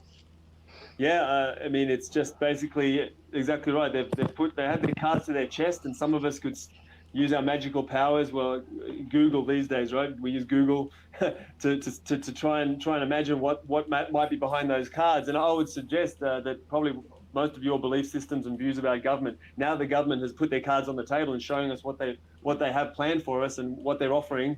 It's just a contract they're offering. And a lot of people think it's an edict or a law or a regulation or something that we actually must comply. We must be obedient. But really, it's just an offer, and we can say no, thank you. No one can force us to do something that's against our free will and is actually unethical and immoral and doesn't resonate with our desire to be respectful of other human beings and to live in harmony and create a society that is based on justice. So that's the thing. We see all those cards and go, no, we don't like what they're offering. But have you been surprised in any way by we're surprised by that it's happening, and it's hard to believe it's happening. It's like you said, it's like the Twilight Zone. It's like we're going to wake up from this dream because and everyone's walking around with their masks on. I mean, and they're alone in their car. One person in a car. I know, man. I saw a guy with that today. I was like, oh man, I couldn't believe it. It is quite amazing how deep the hypnotism and the marketing. It's just that marketing from birth. We've been marketed to and we've been trained to be obedient. So I heard it said once a long time ago, and it resonated, and it's perfect for what's happening right now. The problem we have on our planet isn't governments. The problem isn't the international bankers, these crime families, these people who want power and control over us. That's not the problem. The problem the only problem we have on our planet is a problem of ignorance. It's the only problem we have. As soon as our ignorance is lifted and we stop being ignorant, if enough of us stop being ignorant, then we will learn how to work together, collaborate together, see what's going on, and easily implement the solutions, because we far outnumber the people who have bad intentions, and our intentions are pure, and they're family friendly, and they're about looking after each other, celebrating life together, as we said on Playground Earth. So, you know, are you surprised, Greg? Are you surprised like that? Have you been? Put it this way: have you had anything like that's been revealed that kind of goes, "Wow, I didn't know the government was doing that," or "I didn't think the government was capable of that," or you're like, "No, this is to be expected. This is what governments do." Like with every, I mean, I'm surprised that it's how it's happening, and it's not a good thing, but it doesn't surprise me though, if you know what I mean. No. I knew something was going to happen. I didn't know in what form it was coming. I didn't predict it was going to be this form of action. But you know, it really is catalyzing people to take a second look at their world and their worldview. I work part time in a little prosthetic shop, and you know, I have guys that are actually, when I talk to them, that they're actually, you know, questioning some things. And, isn't that amazing? Yep. Yeah. And they're more receptive to some of the things that I've been talking about for a while. So I think, it really has catalyzed some people to really confront their thoughts about what is actually happening in this world. Yeah, you hit a really good point. I want to make that really clear as well. That's I agree with that completely. That this is a time of the greatest opportunity, probably in the history of all of humanity. Look at this: we're using these technologies, and the Wi-Fi box is so far away, and sometimes it gets a little faint. I'm just in the background. I hope our Wi-Fi doesn't drop out. When technology works, what an amazing tool for us to get inspired by each other, connect deeply, and then finally we're going to meet on the ground. I'd love to take you with your solar trailer when you get down to Mexico, and if not, I'll catch up with you one of these days in the States if it's safe enough to do so, if we're ever allowed to travel again in the Hunger Games reality. But yeah, we're creating the new world, right? We are creating the new situation, our new normal. So I'd love to have you come down here, and it's because of this ability to interact and get to know each other better through technology. And all these resources at our disposal, that you'd be able to come down here, and I can take you to some of the youth children's homes, and we can do a demonstration and show them some of the cool stuff that you've been up to, and how you can run a whole village off a solar station like this, and just open the kids' eyes to what's possible. And and I mean, to me, that's the magic of the technology we have at our disposal, but also just going back to our roots. Within each of us, we know what the right thing is to do, and now is every opportunity to rise and shine and work together and build the new. And so many people are waking up now, as you said, and that's absolutely inspiring me. That what I had hoped was going to be happening after 9/11, after I woke up, and then I realized after a few years, it took me a few years, mind you, I thought everyone was going to get on board so quickly, and we were going to create a bright future for ourselves and our children after the post 9/11 world. But it wasn't enough, and I thought, man, I'm coming to the realization that most people are going to need the fire absolutely burning under their asses before they're going to do anything. That they need to really be suffering and have the barrel of the gun right up at their face, and then they go, I better do something. Yeah. And we're there now, and it's time for us to shine, and it's going to separate the men from the boys, the people who are ready to work and collaborate and mature. We're going through a maturing process together now. Yeah, absolutely agree. And I shared that it was a talk with G. Edward Griffin and Yuri Bezmenov, who was an ex-KGB agent, yeah. And that's a really good one to show your friends and to show people if it's really good in the awakening process, I think, to go watch that video. But I did share that. Yep. I did share that with one of the coworkers, and part of what Yuri Bezmenov was talking about is the demoralization process. And some people are completely demoralized. And what he described was that, you could share all of the information, all of the facts, all of the resources, all of the papers, all of the videos and documents and real physical documents and things with these people, but they will still fight you to their very core on it, and they will not accept the information, and there are still some of those people that I know, and it's Often it's family, right? Often it's family. In my case, even my own parents. It yeah. surprised me. Yeah. Yeah, it is. Yeah, I have in my own family. Yeah, it's my siblings that are really caught into the whole narrative of Wow. Yeah. what they've been told by the media, and it's just it's tough, man. It's tough to deal with some of that, but yeah, like you said, it really is the time to show people a different way and to lead by example, and to build the better world, to build the new systems that make the old one obsolete. Yes. Old Buckminster Fuller. Absolutely. That's actually going to be probably on the homepage, at least at the start. We're probably putting that on the homepage of our new website and our new platform, the Buckminster Fuller quote. Yeah. Awesome. Yeah. It's a great inspiration. I think he was an agorist without knowing he was an agorist. Yeah. I hold that quote in my head all the time. So Yeah, nice. so that's really where I see things going is through that building the new systems. Oh, it's a beautiful opportunity to do that right now, and there are enough of us already awake. If we see, even if this didn't happen, this whole virus, pandemic virus, we already have enough of us that are awake, and we just needed to unite more and be more effective at working together and collaborating. Again, the reason I had three incredible community businesses collapse completely that had a huge following. The community trusted us, loved what we were doing, loved the educational work. They knew that when they bought our products, they were helping us to bring more education to the community, bring more children's activities to the community that brought families together and made children feel more love in their lives. And it was a beautiful journey, but at the same time, I was so stressed and lacking sleep, and so it was a model that was not sustainable.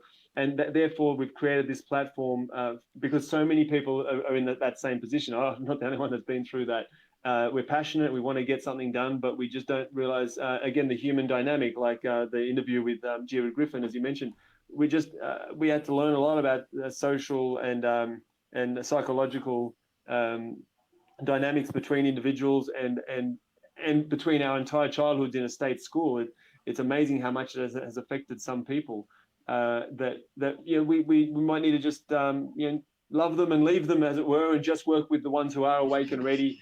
And the platform we've created at AgoristClub is a platform, as I didn't probably go into enough detail about that. We've actually got a situation now where we can get on there online as a member completely free and have tools and resources to help you build your dream, your vision, using a project management system and a project management protocol, and connect with people there that can help you use their networks, use their resources. People who love your project can put in some funding even.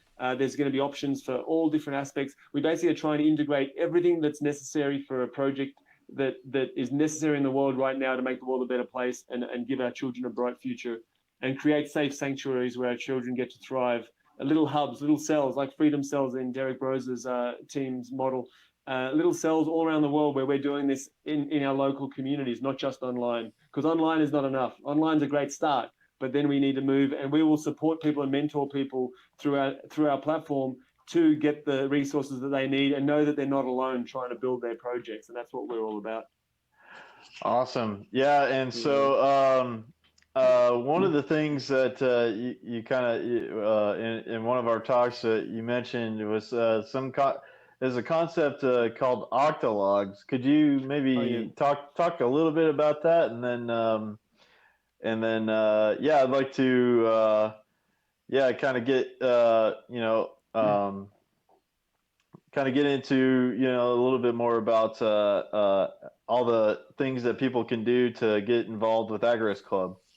Yeah, okay, sure.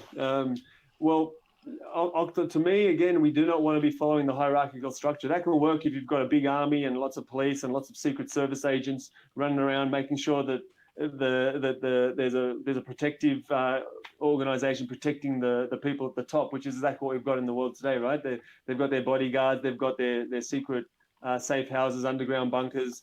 They always have security systems around them. The key people in these power pyramids within our society that are basically trying to manipulate the masses, do things that are not beneficial to ourselves and to our families and our children, and keeping us in struggle and in a limited mindset, and in stress and in trauma. Basically, most people are running around living in trauma, just stressing to get through each week, paycheck to paycheck, and not being able to spend quality time with their families and especially with their children or their loved ones. So we've got now we've got basically a position where we can come together and create a structure that is not pyramidal, and it's not hierarchical, exactly perfectly in alignment with the philosophy of agorism, where we have this was created by John David Garcia.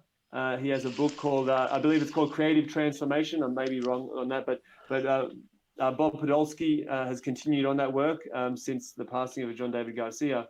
And Bob Podolsky is based here in Acapulco, and we catch up occasionally. But I will definitely be following his work, and we'll have links to his work through our website, and explanations about octologs and holomats. So an octolog, it was discovered through a lot of different research findings in group works and in businesses and teamwork, that teams of 8 are the most effective. So when you've got a team of 8, you've got the most effectiveness. Everyone gets to have a say. There's more chance of people not being drowned out by the more dominant members of the team. When you have a smaller team you drop to 7, then the effectiveness and efficiency of that team drops off a little.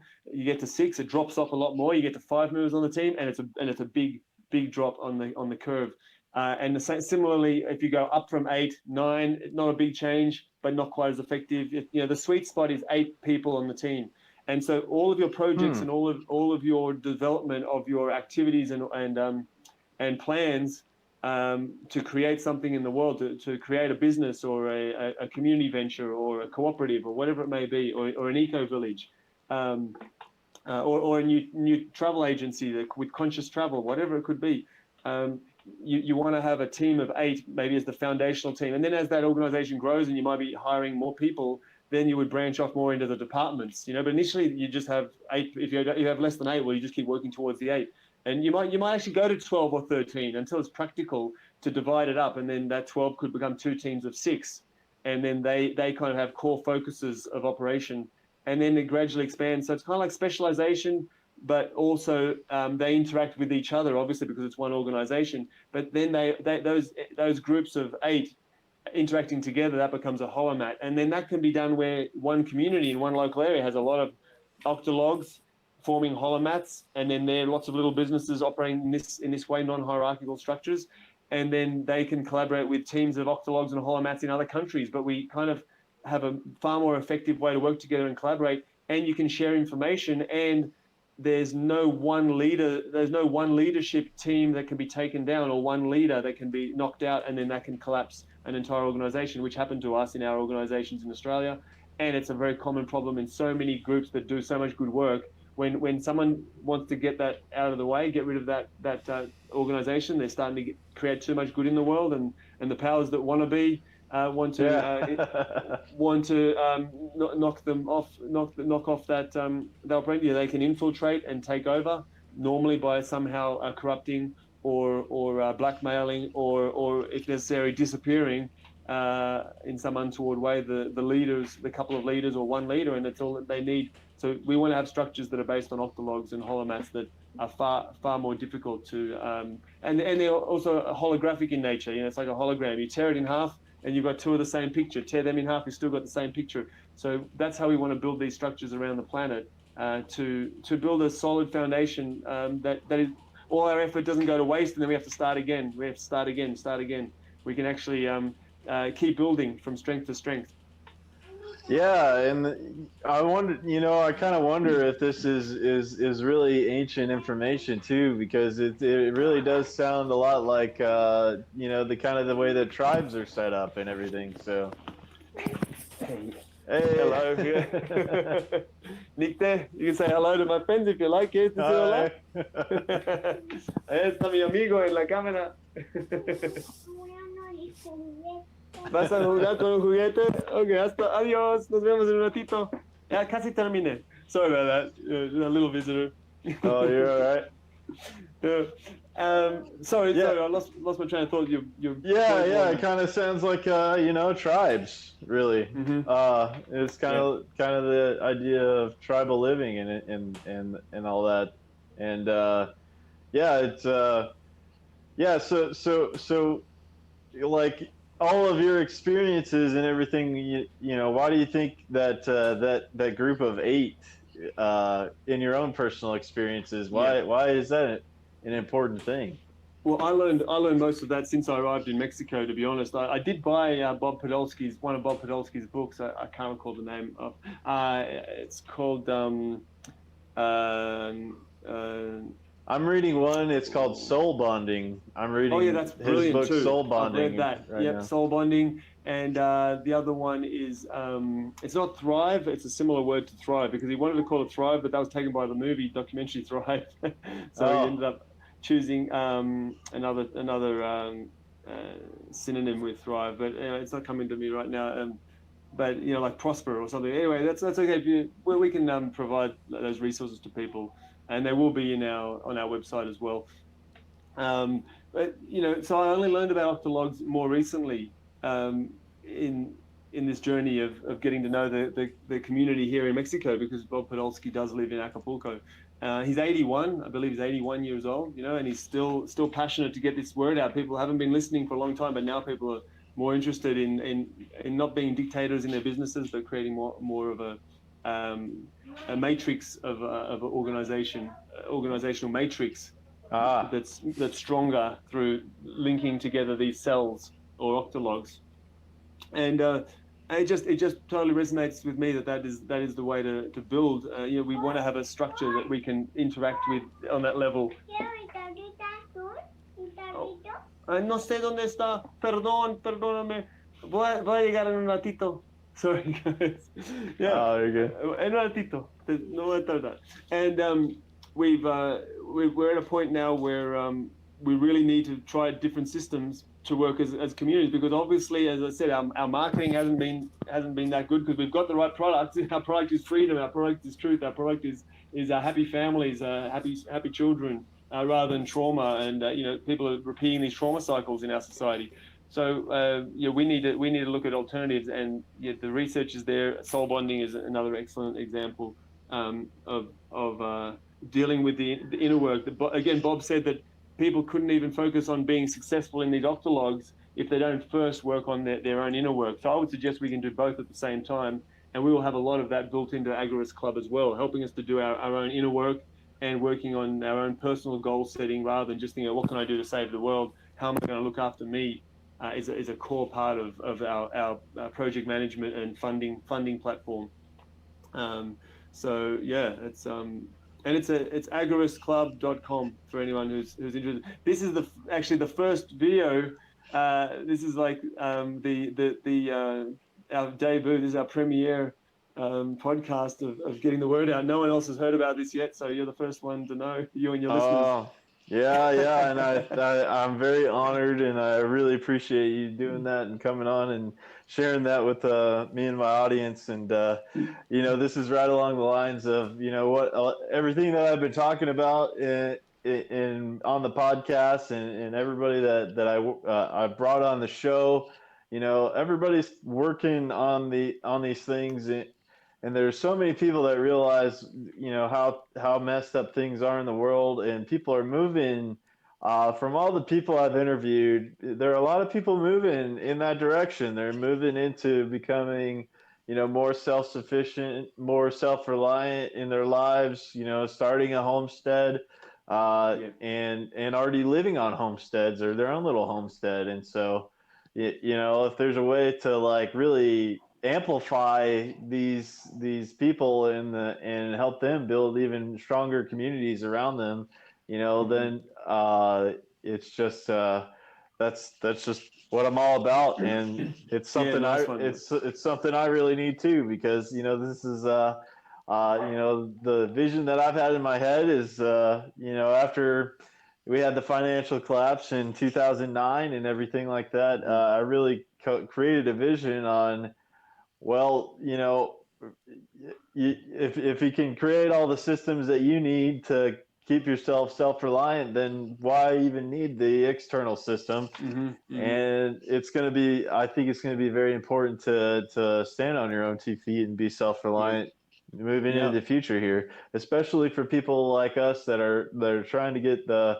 word of freedom out and be outspoken on what's happening in the world today. So it's very important, I think. That interconnection, because people are getting out there and becoming, more and more people are interested in self-sufficiency, self-sustainability, and they're two different things. Self-sufficient means that you've got enough reserves to keep you going for a while. I believe this is how they are defined, and that's being self-sufficient. But self-sustainable means that you can continually sustain yourself. You're not just stockpiling some stuff, as a prepper, but you actually can continually sustain yourself for as long as indefinitely, because you've learned to harness that, and you're that's full independence. And that's great to do that on a homestead or do it alone, but we're social beings, and we love interaction. And one thing is the internet, but this platform is going to be not just to all coalesce there. We got Facebook for that. It's a place to help people find the right people in their area. We'll actually give them systems and strategies and support and mentoring and a bit of encouragement. And there's a completely free level that people never need to pay a cent towards us. If you do, then you'll be helping us with our projects and helping us expand, and we appreciate that. But we will be doing a launch offer too, where people can pay one time instead of paying monthly. There'll be a monthly fee, and initially people want to join at any level, whether they pay $5 a month or $50 a month or $100 a month, or even $1,000 a month for more intimate assessment of your project, and personalizing and customizing a team that will be there for you, 100% of the way while you build a more robust project. So we wouldn't even take that. You could come in at a lower level, and only when you've built a bit of a team, we'll help you build a team in your local area.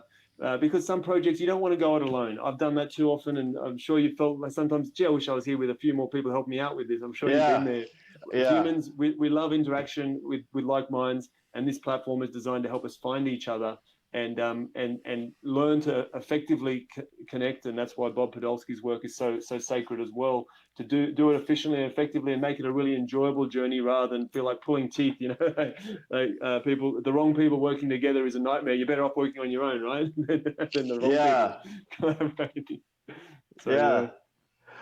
Beautiful. So you have different tiers of membership on the website, and then so people can find you at AgoristClub.com. What are other ways that people can get in touch with you?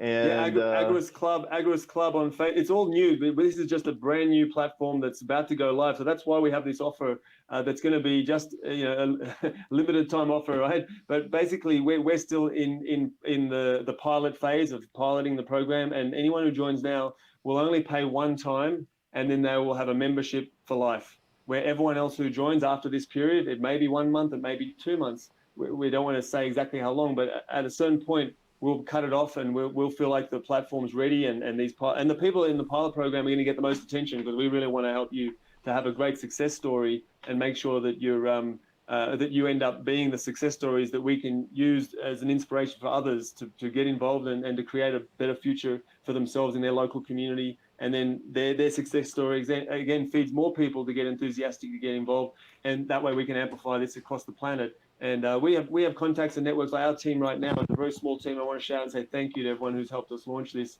in very trying circumstances. We've got people in Guatemala, with the COVID situation. Everyone's struggling, and sure, we're locked in our homes, but a lot of my team are struggling financially because of what's going on. I mean, imagine how many families can go 2-3 months without working. No.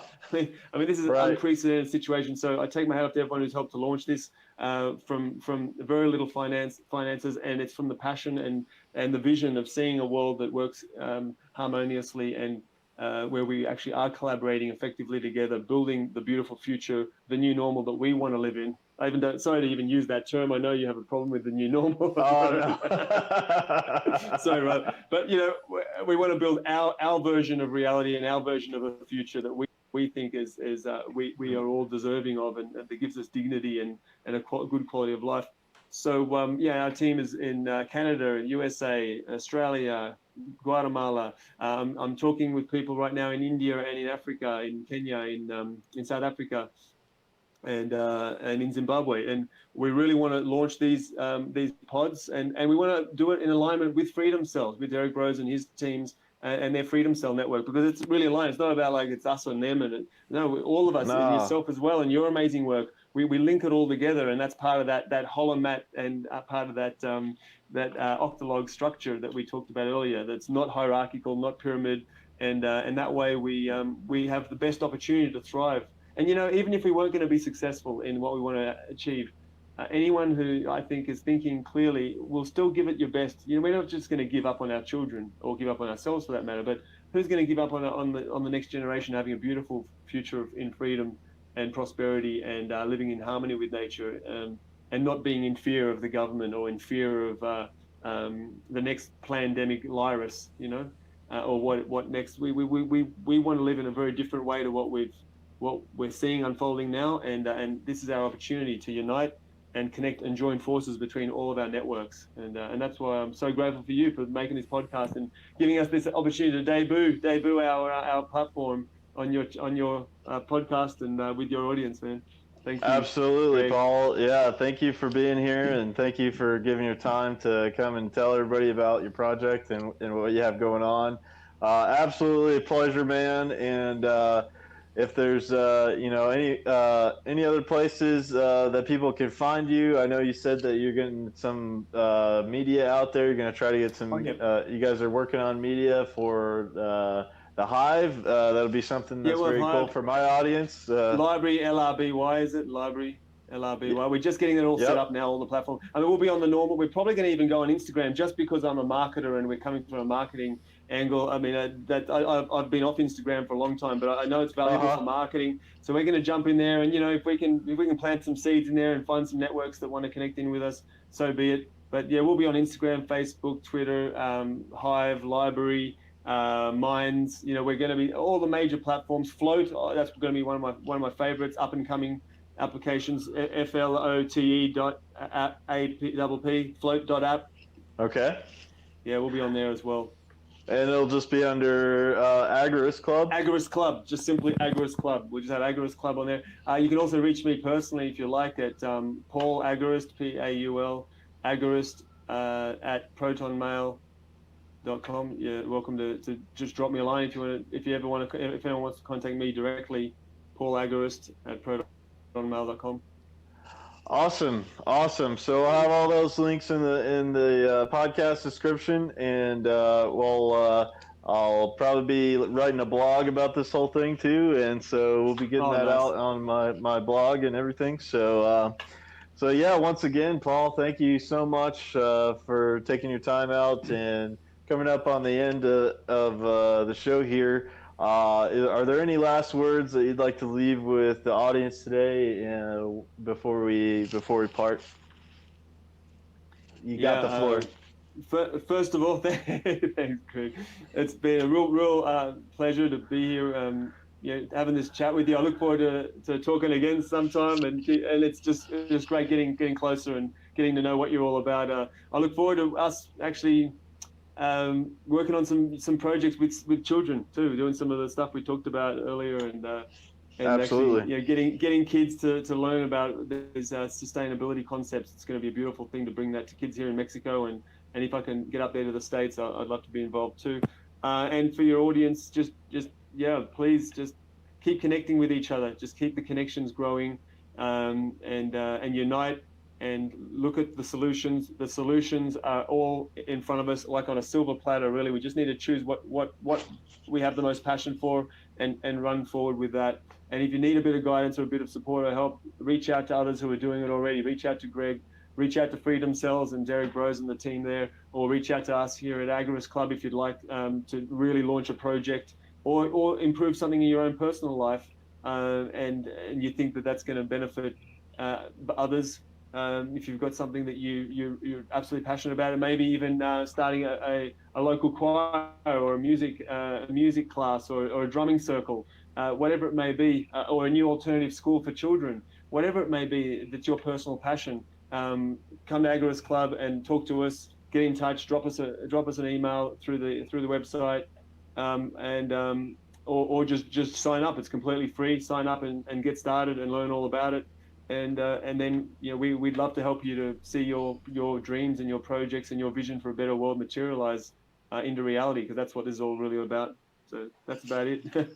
Awesome. Well, Paul, thank you so much again, and we'll catch you guys next time on the next Meadows and Makers podcast. And well, much love to all of y'all, and much love to you, Paul. And thank you Much love, once brother. again. Thank you. And Thanks, Greg. we'll catch you guys next time. Peace. Keep rocking it.